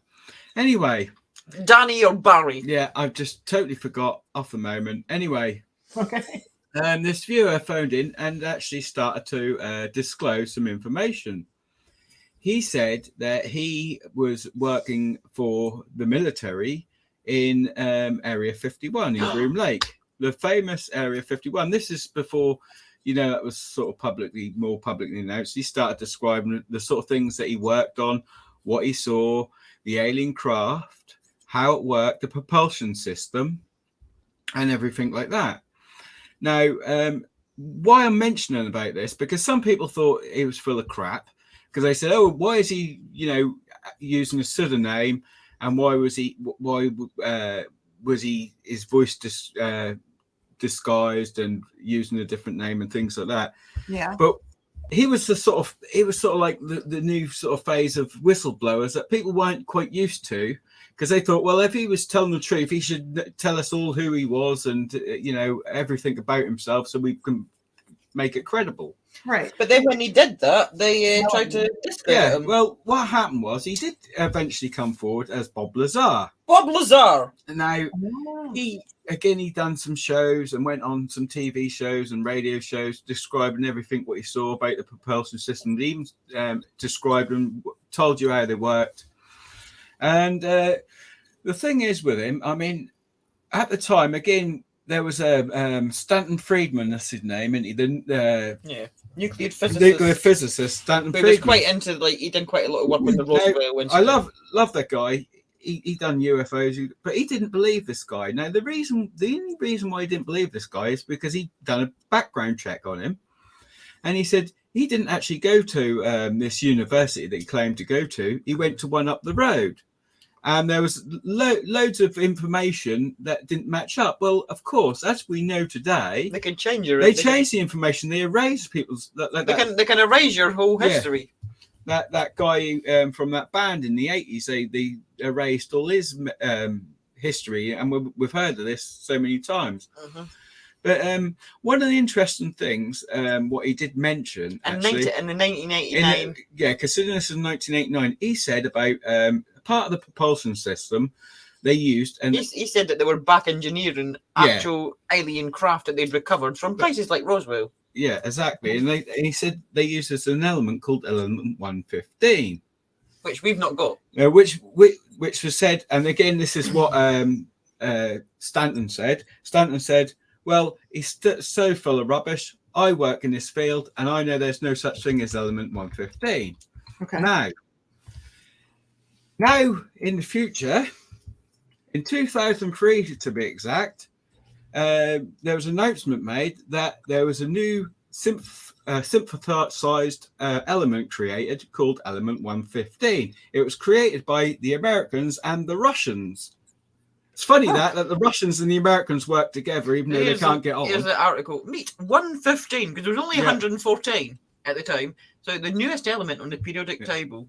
And it's basically, it has all the properties that Bob Lazar described way back then. In 1989. And they said he was full of crap. I mean, you know, he did look a bit sweaty. He did look a bit... He looked a bit sweaty. He did also come across... You would be, wouldn't you? You would be. You would be. But I think, Lisa, we've got a little clip of that, just to show you a little clip, just to show you. I think most people have heard of Bob Lazar, but I thought I'd bring him up because... you know, over the time, there's been a bit more credibility now that the government have been saying things and people have seen other things. So, just play that little clip. Here's Jamie's first clip. The craft that I worked on, that when it's going to travel a long distance, that is how it operates. It flies along and it puts its belly to the target and then brings all the amplifiers to power and, you know, it shoots off in that direction. It doesn't fly as it would in the science fiction movies. It flies with the belly, the bottom forward. If the description of a spacecraft tilting sounds familiar, take a look at the so-called gimbal UFO, a video released by the Pentagon in 2017. Naval pilots encountered a fleet of these unknown craft off the coast of Florida in 2015 and have since had dozens of similar encounters. The spike in UFO incidents prompted a recent policy change by the Navy, which announced it wants to encourage its pilots to report future incidents. Pentagon officials reluctantly admitted to the New York Times 17 months ago that the military has secretly studied UFO incidents, in part so it might figure out the technology. Yeah, so there you go. And that's what I was going to say. Now, obviously, like that interview, what we just saw there, I believe was about 2016, just when he was going to release his new documentary with George Knapp, as somebody said. I think he was involved then, and George Knapp was the first person to bring it forward, as Expliadocious just pointed out. Yeah. Now, the interesting thing is, because I said in the research, I was talking to Lisa about this, and she said, well, did he just say that in 2016 just to make it match up with the gimbal imps? 2019, sorry. Because that's when the gimbal, which was released by the Pentagon, which we'll get to in a timeline. Was like flying, as you saw in that. They were flying the way he described with the belly up. Now, the interesting thing is, I thought, well, yeah, perhaps he's made it match because people change things in time, make it sort of match what else is mentioned in that documentary. But no, he actually did describe it in the 80s. I haven't got the clip. That's really hard to get. I had it. I saw it. And before I could grab it, that disappeared. Because if you notice, a lot of the information, the same as... He did actually say about it flying the same way that you see in the Nimitz and the gimbal videos that were released in 2019. His description of the flight that these things took matched these videos. And he did actually say that in 1999, but Jamie lost the video. Now, the other thing, see, the thing is... You could probably find it if you had a good look. Yeah, I believed him at first, and I thought he was full of rubbish. I've swithered with Bob Lazar, yeah. But now, there's a lot of information he's saying and things what happened since that do actually start, because at the time, remember, Area 51, we all know that there's at least military testing going on there. They didn't even admit that there was even a base there at the time. So since then, we've had all this progression of this information and these sort of things going on, which brings more credibility to him. And he took people there. He said, if you go on there on a Wednesday... If you go at like this time at night, you'll see this in the sky. And it did happen. It did happen. He took multiple people there. Like if you turn up on a Wednesday at 8 p.m. just outside this base, you'll see the test flights in the sky. And they did. So he knew exactly when they were doing things. My dad always believed. But I did, at first, but yeah, it's a bit, I wasn't sure. He seemed like an intelligent guy, but I'm not sure. But you're going to go from him, I've been on the fence about, to somebody that I believe. I believe him because he's a lovely little old man and he cried. Yeah. And he's not just because he cried, because you can't fake the emotion. So now this guy, who we're now going to talk about, he's been in the UFO scene for quite a few years. He came out in the 90s once he retired from the military. And again, as we've said before, and whenever we've seen before, Air Force pilots never report this. If there was these such things, they would. Where's the military reporting it? Well, look, as you see, the majority are this. Anyway, this guy, Clifford Stone.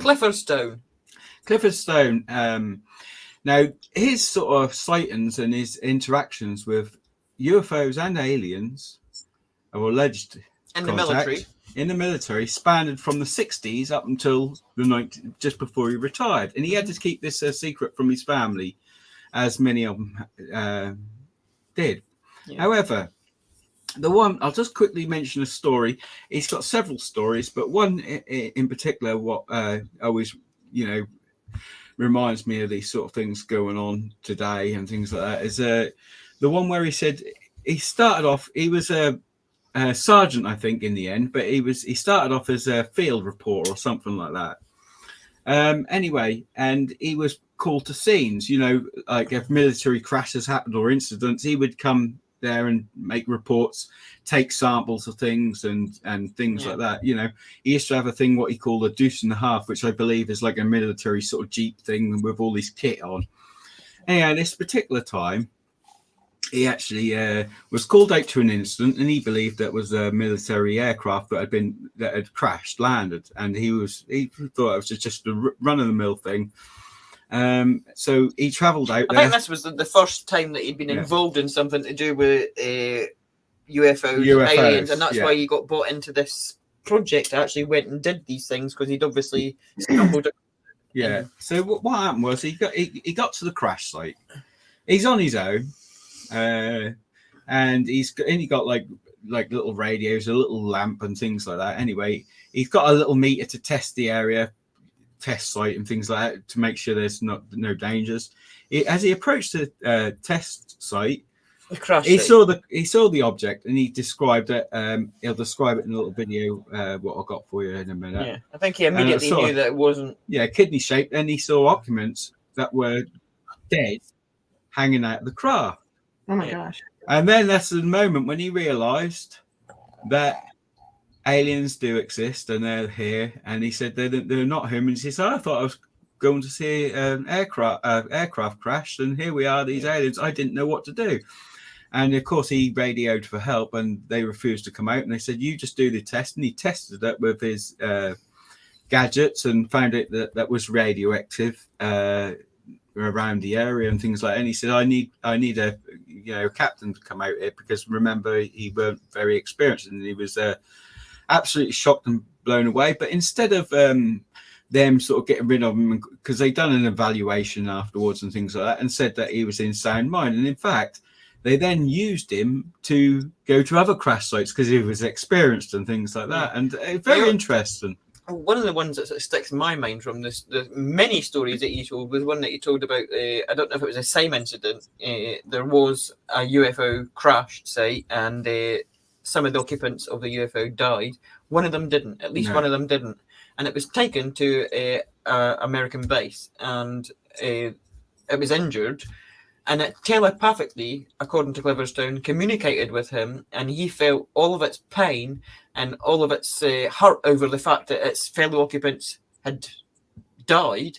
Okay. And he had downloaded all that emotion. And when he was talking about it, he was like every time he talks about it to this day, he relives that emotion, because it was like the most powerful. Yeah. Yeah. Yeah, and I can understand that with another side. I'm going to share it now with my own personal thing. And what's this clip that where you've you got get for these us, feelings. Jamie? So we'll just show you a clip of Clifford Stone at the moment. Just to, again, my God, that was so hard. I think that's because they're owned now by Gaia and things like Gaia's that. got a lot of ownership TV over things, and this other new company that's buying up all these documentaries from the past, and they're taking ownerships, and they're terrible whether they don't release it and they sue and things like that. So that was hard to get. This is Clifford Stone. Yeah. We could see that there was an aircraft there, but none of us could identify what the craft was. I drove a Deuce and a Half because the Deuce and a Half had all my field equipment, the radios, the switchboard, the NBC equipment. Upon getting there, they went ahead and told me that, they wanted me to go towards the object itself and take radiological readings. I went towards it, and as I got closer and closer, the readings would go up, but then they'd go down, up, down. I now know why that happened. It's the propulsion system.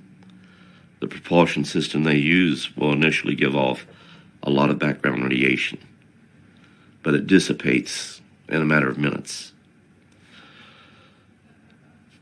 But they want me to go ahead and get as close to the object as I could. So I kept going, and I got up to where I could look down into the mound where it was at. The craft was like a hill shape, and they had a canopy, but on each side of the canopy. And the only way I can describe it is like a kidney-shaped hatch that was open, and there was a body lying out there, and you could immediately tell it wasn't human. I started to call for an officer because I needed an officer to come there to see what I was seeing. This wasn't real. This wasn't something that was supposed to be happening. And they told me, no, just describe what you're seeing. And I said, no, I really need an officer up here. I said, you don't understand. I really need an officer up here. No one came. There is other videos, as we say, but it's very difficult to get hold of them now because of like copyright and whatever. Mm-hmm. If you can actually find on, I don't know if you've got Gaia or other documentary channels and watch Clifford Stone, when he does his full interviews, he gets very emotional, and to me that's an emotion that you cannot fake. Yeah, you could see his hear his sincerity and see it even in that clip, even in that little clip. But yeah, just the emotion, and he's not making it up, in my opinion. And he's got, the thing is, this is the funny thing, is he's got documents, he's got information, he's got evidence, yet these people still deny that ever happened and things like that, in his sort of, the people he mentioned and things like that. It's really, really, really strange. Yeah. So that was the 1990s he came out, wasn't it? Yeah. And that was like, he was through the 60s to the 90s. So I thought he done it from the 60s to the 90s, but he didn't actually come forward till he'd retired in the 90s. Mm-hmm. And that brings us to Zimbabwe now on September the 16th, 1994. And this is very similar to another couple of stories that we've heard. One from Australia, and I can't quite recall off the top of my head where the other one was. 69 pupils at the aerial school, aged between 6 and 12, claimed that they saw one or more silver craft descend from the sky and land on a field near their school. Very similar story to what happened in Australia. Yeah. One or more creatures dressed all in black then approached the children and telepathically communicated to them a message with an environmental theme, frightening the children and causing some of them to cry, because obviously these children are getting telepathic thoughts put into their head. Freak them the shit out. It would freak me out as an adult, to be honest. Yeah. The children were then asked to draw what they saw, and they all drew very, very similar drawings, and we're now going to show you what some of these children drew. So here are some of the pictures. There's one that's showing like a UFO with landing feet behind some trees. The second one is showing you that it's like hovering over like the play set, the swing set. Yeah. The third one is showing one of the beings that the children saw, with it's like the oval-shaped head and the big eyes. Yeah. We've got another similar one with a sort of landing feet. They've all got the same sort of landing feet, and a similar They sort are of very shape. similar. Their other ones varied a bit. Now, was this around the same time? I can't quite remember. This was the 90s. This is 94? 94, yeah. 94. 94. These ones, we've got like this one showing again behind the trees, which is very similar to one for the previous page. Another one showing behind the trees and a small being. Occupants, They were wearing, they actually just, when they described them, they said they were wearing sort of dark clothes that were like sort of overall like clothes. Which is a description you hear time and time again. When you hear about abduction stories, they always describe like they're wearing blue overalls or something like that. So again, dark uniforms.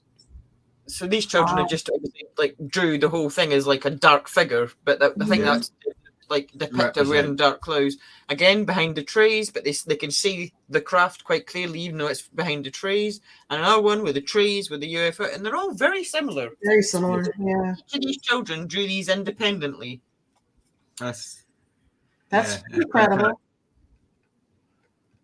So, we know children have got great imaginations, but when they're all all drawn the they have same, got great imagination. So why did they all draw more or less the same picture? some kids might copy each other, like we know kids do. But I mean, this is probably a whole sort of school, little different classrooms and everything. So, very interesting. And then from there, we're going back to America, and one that we spoke about before. So I'm not going to go into too much depth about it. That's March the 13th, 1997, Phoenix, Arizona, the Phoenix Lights, which was seen by thousands of people on that date between 7:30 and 10:30 p.m. That's Mountain Standard Time. Is that Danielle? MST? Yeah. Yep. And that was in a space of about a 300-mile through the Nevada line through to Phoenix to the edge of Tucson. Some witnesses described seeing what they appeared to be a huge carpenter square shaped UFO containing 5 spherical lights. That's the Freemasons. So that's the triangular shaped UFO, which could be a TR-3B. We don't know. Which is apparently a military aircraft, a top secret one. Yeah. And we have one of the reports from the time, which is giving you an artist's impression of what they saw. Some people claim that they saw something like that. Some people thought that the triangle was whole. Some people didn't because they could see starlight behind the gap. Yeah. But of course, they gave a different version of what it was. Apparently, it was flares, everybody. Those are military flares. These flares stayed in exact formation. Well, didn't fall. At the time, they checked that, and then the military reported that there was no flares. They tried to recreate it, and you can't. They did. You can't make flares stay in formation and not fall. You can't do it. They're flying in formation. Yeah. So that takes us out of the 90s now, and into the noughties. Naughty news. Is that what they're called? The noughties. I think so. It is now. They're called the noughties now. To make sense. So the 14th of November 2004. This was actually released in 2019 by the Pentagon. One of 3 videos released by the Pentagon. But this first incident happened in 2004, and that was the USS Nimitz incident. So several pilots from V4A41 Squadron flying Super Hornets, which I don't even know what that is, but it sounds amazing, from the USS Nimitz, were directed by the USS Princeton to intercept one of several unidentified flying objects that were detected by radar. The pilots reported a visual encounter and recorded an infrared video. The Navy has verified that the video was taken by Navy personnel, and it is stated that it has not yet, and that is to this day, and now 2023, so 19 years later, not identified what this is or what it was. And did you upload the video? I did, but that's the same one what we saw at the start of Bob Lazar, so you saw it, yeah. You did see it. So you saw a little bit of that in the Bob Lazar. I have got a little still image, but you just watched it a minute ago. This is, and that rotates on its belly up. A little still image of the Nimitz video. Yeah. Now it's interesting because obviously they're emitting it there, and this is sort of like more or less when the military and the government are saying, "Oh, maybe." there is a thing in this, and we do know that these crafts exist, and we're all claiming that we don't know that each other's driving them or whatever, things like that. But what is interesting is because a few years before that, they had that big UFO conference where everyone attended, and Paul Hellyer, if you don't know, Paul Hellyer, was the National Press Club. It was what was it? The aircraft military Canadian air something. It's the government, and he was the one in the know who would know, what was going on. And he actually said, there is UFOs in our skies. We know where they are. We don't know where they come from. We know it's not us. It's not them. It's not the other. And we even know that there's aliens, extraterrestrials. We know they're real. And they don't think that they're foreigners either. They don't think they're green foreigners. He say we actually know. We know for a fact there's at least 6 different species visiting our planet. And that was one of the quite high up officials in the Canadian military.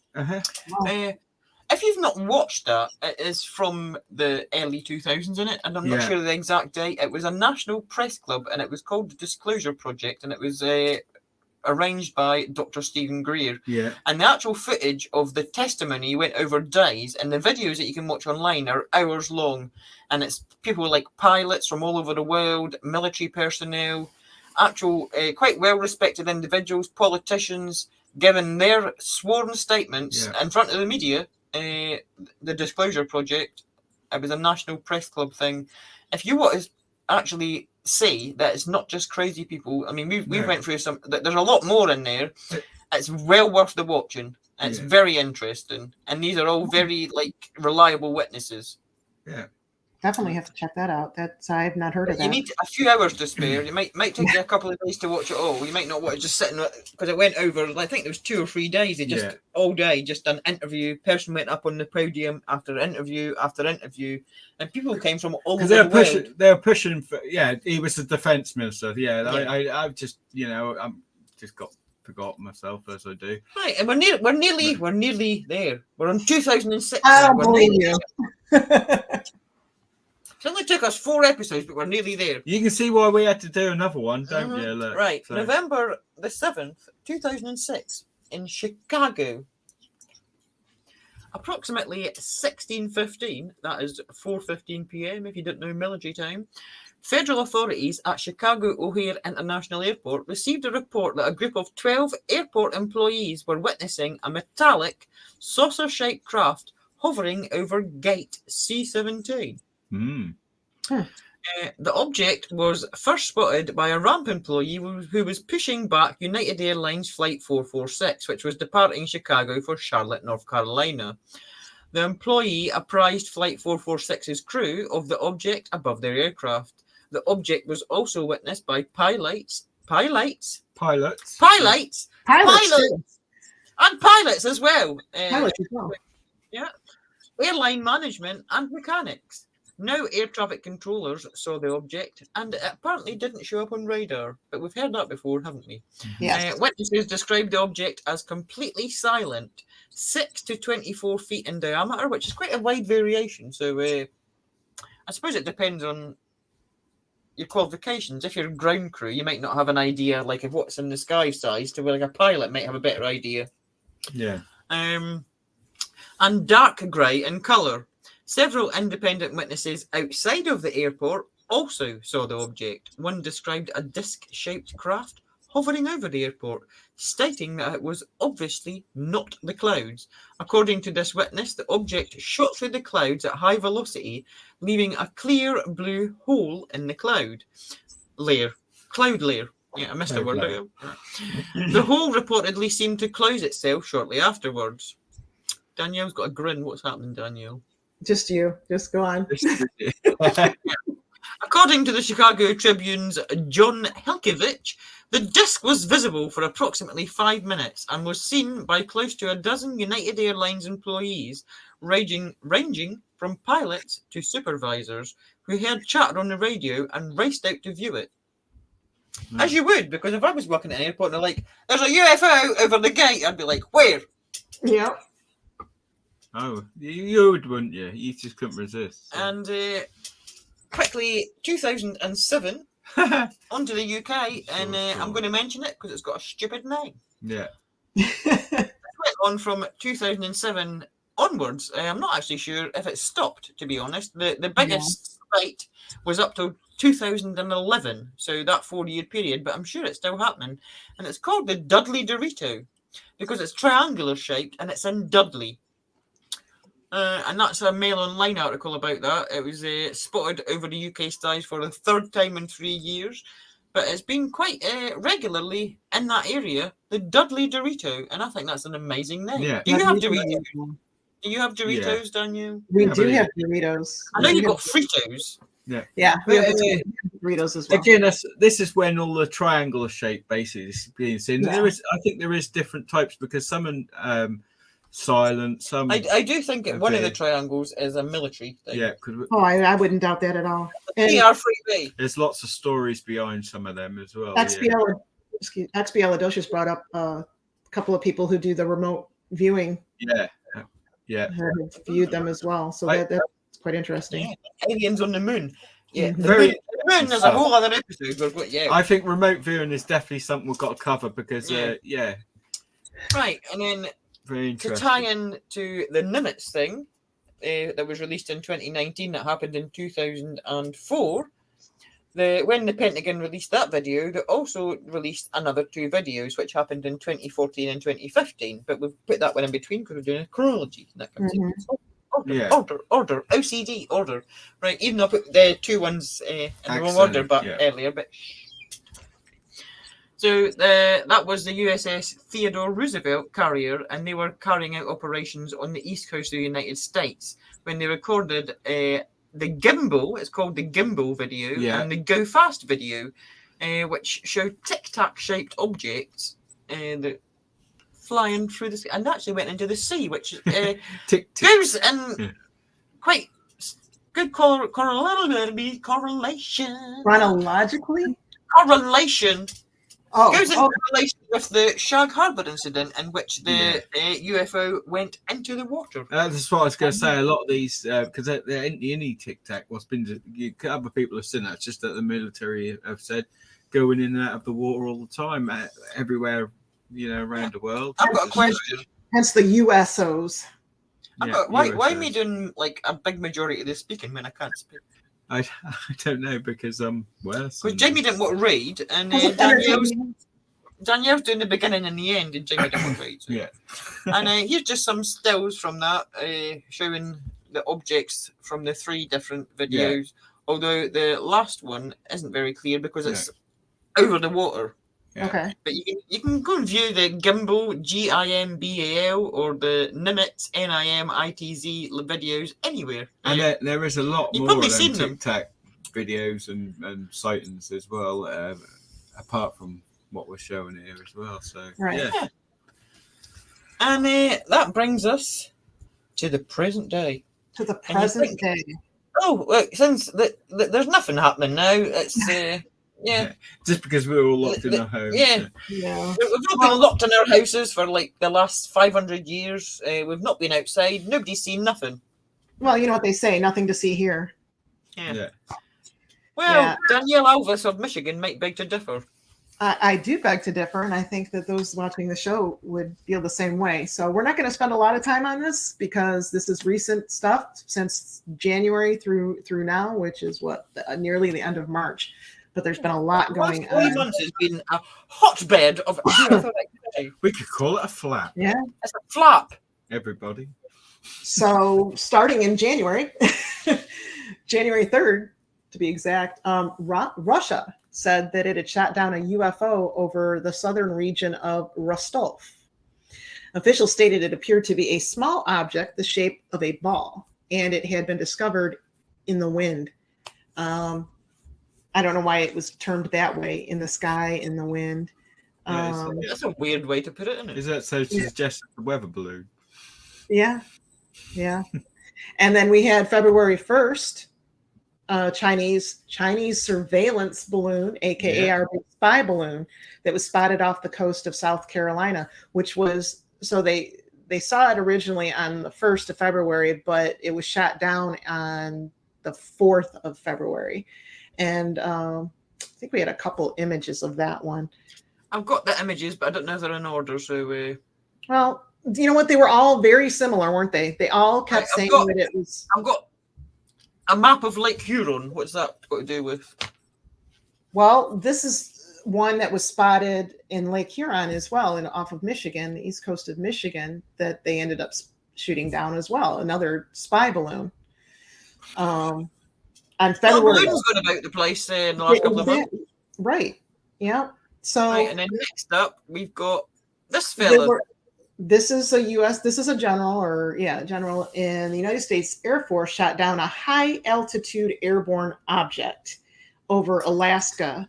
And the object that has yet to be identified was it was in Forbes. Well, that's it being shot down. Yeah. That's not a balloon. We don't know what they are, right? It doesn't look balloony to me. No. On February 11th, the very next day, a radar anomaly, they called it, was detected over northern Montana. And the airspace. Is that the previous thing? Yeah. The airspace was closed over the area in the northern Montana area, and a fighter jet was deployed to investigate it. And it now appears that the radar anomaly spotted over Montana was the very same object that was shot down in Lake Huron or over Lake Huron, that map of Michigan. What are these doing? So this is what they retrieved out of the water. Allegedly, this is what they retrieved. We've had a set up like this before. The Roswell, anybody, where they just like the mogul balloon as well. Yeah, got them posing with a thing. Right. Well, and that's the thing. We say allegedly because they can make anything appear to be They true. could have that in their boat and just fling it in the water themselves. Take a picture. Or a parachute even, or something like that. I'm skeptical of these people. I think they're telling the truth all the time and they wouldn't lie. Why would they lie? Why would they lie? Oh my gosh. So in February 11th, there's another, that was over the Atlantic, right? Is that not the February? I've got the pictures all in there. Danielle sent me pictures. I don't know what order they're in. You got them all in this one. This is the one that the White House confirmed that the military had destroyed another unidentified object. Another balloon. Yeah. But on February 11th... What did the military got against balloons? What did the balloons ever do to them? On February 11th, though, the UFO, or a UFO, was spotted over the Yukon Territory. And this is Trudeau trying to take the, be the big man here. Trudeau said he ordered... I'm sorry to people that like him, but I think he's a dick. Well, a lot of people feel that way. He's really smarmy little dick, isn't he? Yeah, very arrogant. Yeah, but he likes to claim. He said he ordered the takedown of the unidentified object.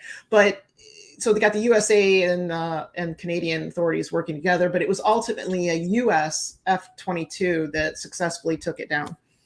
So, but that's Trudeau just being Trudeau. But yeah, the White House did confirm that the military had destroyed another object over Lake Huron. The senior White House administration official stated that it was octagonal shaped and it had strings hanging from it. Octagonal? That's weird.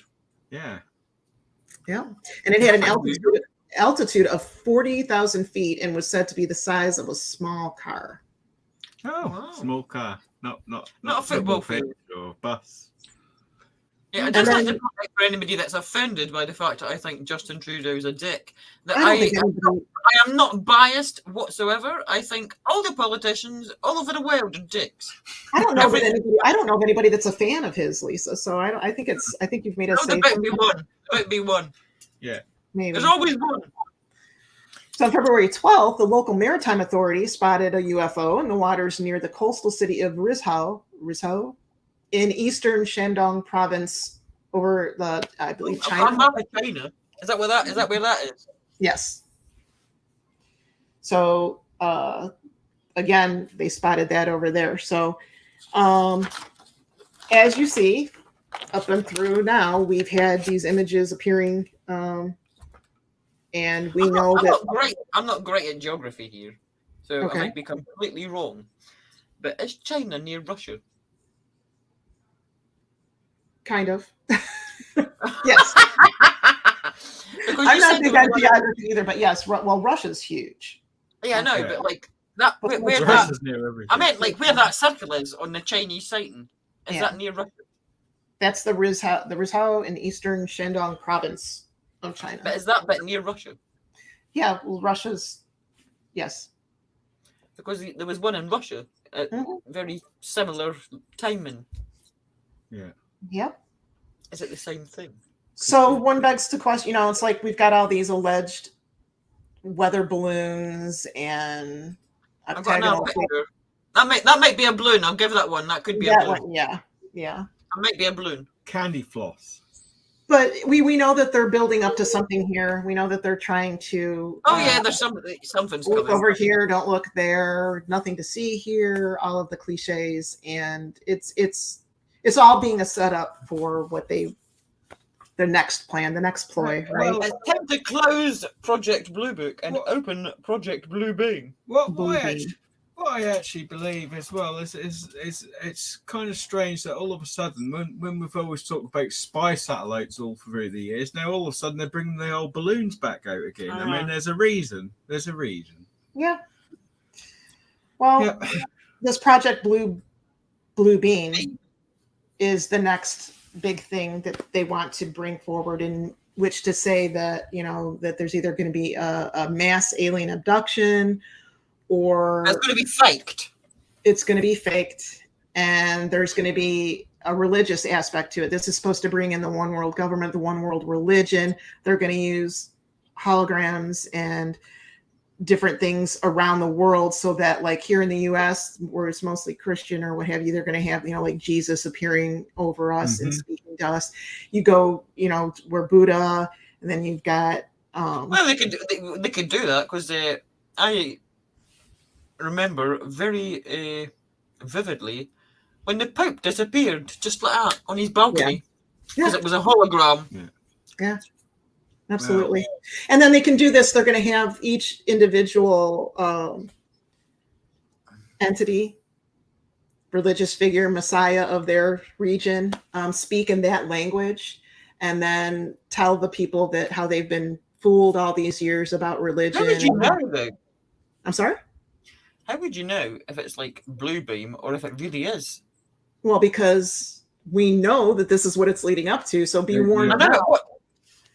This is what it is, and they're going to use this to become this one world religion. They're going to merge all of these figures into one new being that's to be worshipped. And it's, again, this is, they have the technology to do this. We already know that things are, you know, we've seen the different things they put out there, the CGI and things like that. Yeah, they started to do it at theme parks in certain places where they got these big monsters crawl, you know, coming out of the sea. There's a big dolphin splash in the water and things like that. I was going to say, and I wish I had a video image of that, but I'm sure a lot of people have seen that, where they've had like the big orca whale, like at SeaWorld or places like that, just come crashing down, and there'd be a splash, and everybody would be like all freaked out as if it was real.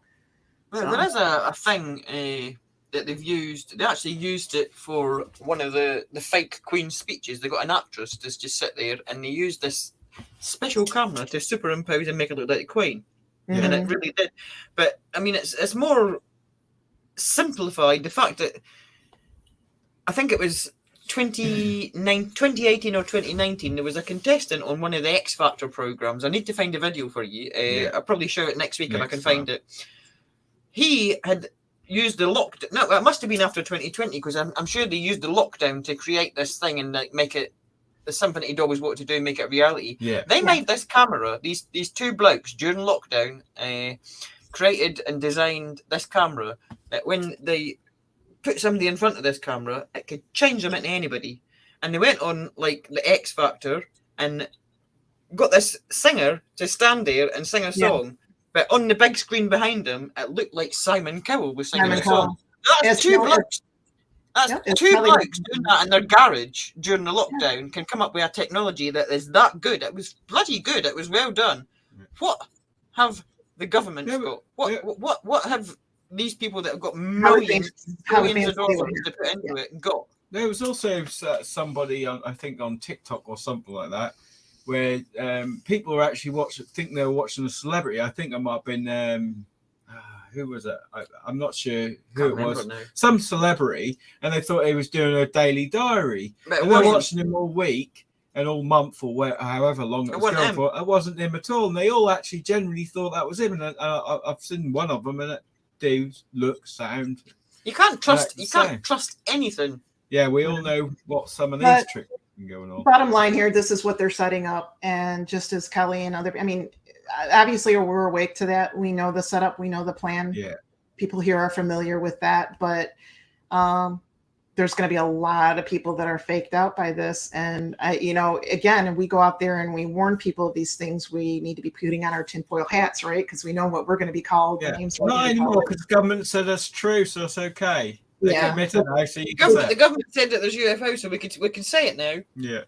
But this goes along, and I know this isn't the topic of the show, but this goes on to biblical prophecy and end time reports and things like that. So you know what? Just keep your faith, stay vigilant, question everything. Question everything. No, don't take anything at face value. No.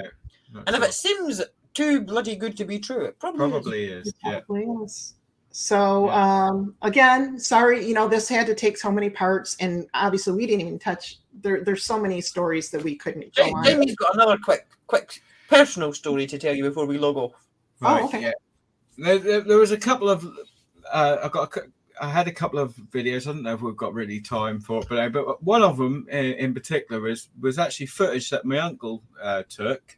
It's not the greatest, but what is interesting, I don't know if you want to show the video or just to put still pictures at this point. Show the video. Show the video. Oh, wait a minute, because you went on mute when I showed the video and you were still talking. I was just taken at random one night, and obviously he spotted it. He grabbed his son's phone. He was in his garden, he saw something, and he filmed it, and this is it.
Hard time hearing you through that, but yeah. We're gonna look at some still images now taken from that video, because it seemed to change during the video. The actual thing that he was filming, which we've heard before about these lights changing shape. So we've took some stills just to let you show, because there's some really bizarre things going on. Right, Jamie, do you want to just describe what you see in there? Yeah, I mean that's hard to see again on the screen. You might have to zoom in. Can you make it full screen? Right. What we noticed when I took some of these shots separately and paused it and things like that, I noticed that, like, for instance, the first one was a yellowy color with sort of objects inside. The next one then started to change shapes slightly. And the third one actually looked like a bunch of faces in there. Again, that might be sort of what they call pareidolia and all that crap. But it does change color. I mean, you've got like orange to sort of white, and then you've got greens and purples in the last one. Yeah. But there is slight changes to the shape. But the whole thing reminds me of, like, this is going to sound really stupid. Yeah. Well, not really. But I'm going to say anyway. Have you ever seen, like, when they're doing artificial insemination and they get an embryo in the microscope? Yeah. And then they inject into the embryo and it changes inside. Right. It's like an embryo to me in a microscope. It's strange. So this was your uncle? Your uncle?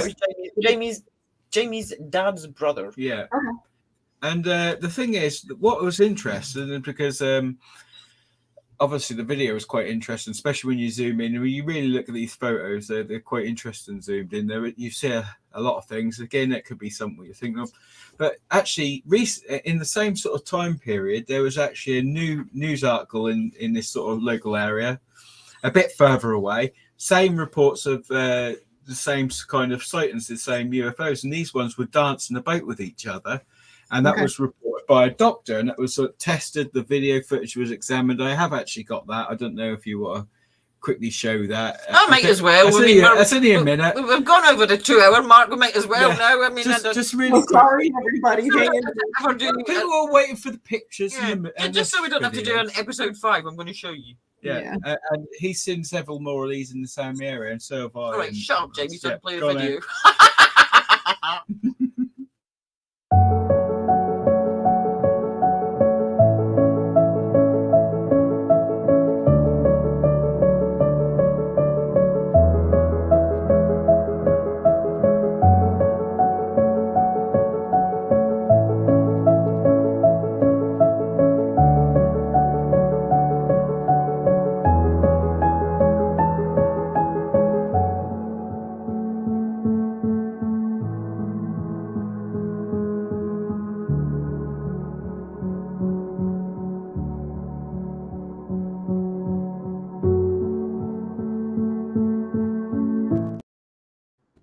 Well, here's the thing. We don't apologize for Jamie choice and background music as well there. I liked the music, but here's the thing. Again, we don't know exactly what we're seeing here. Are we seeing actual objects? Are we seeing CGI holograms? You know, we're obviously being led down a certain path, a little bit different than what we reported on back with these actual UFOs or USOs that were seen back in the 40s, 50s, 60s. But them objects in particular, you actually saw them, because I thought, oh, they're like mouse cursors or someone's just messing about, or reflection on glass. And I actually saw. Yeah, they actually go past the telephone lines. One of the things that behind them are the skeptics' main complaint about these videos of UFOs in particular is like, why are they always crap? Well, I'll tell you why they're always crap. I've went, we done astrophotography. I've went with like binoculars, really good binoculars. A monocular is a little tiny telescope. Very good cameras, night vision, video recording devices, satellite mapping. Satellite mapping, so I could see if it is an actual something that should be there or not when I see an object in the sky.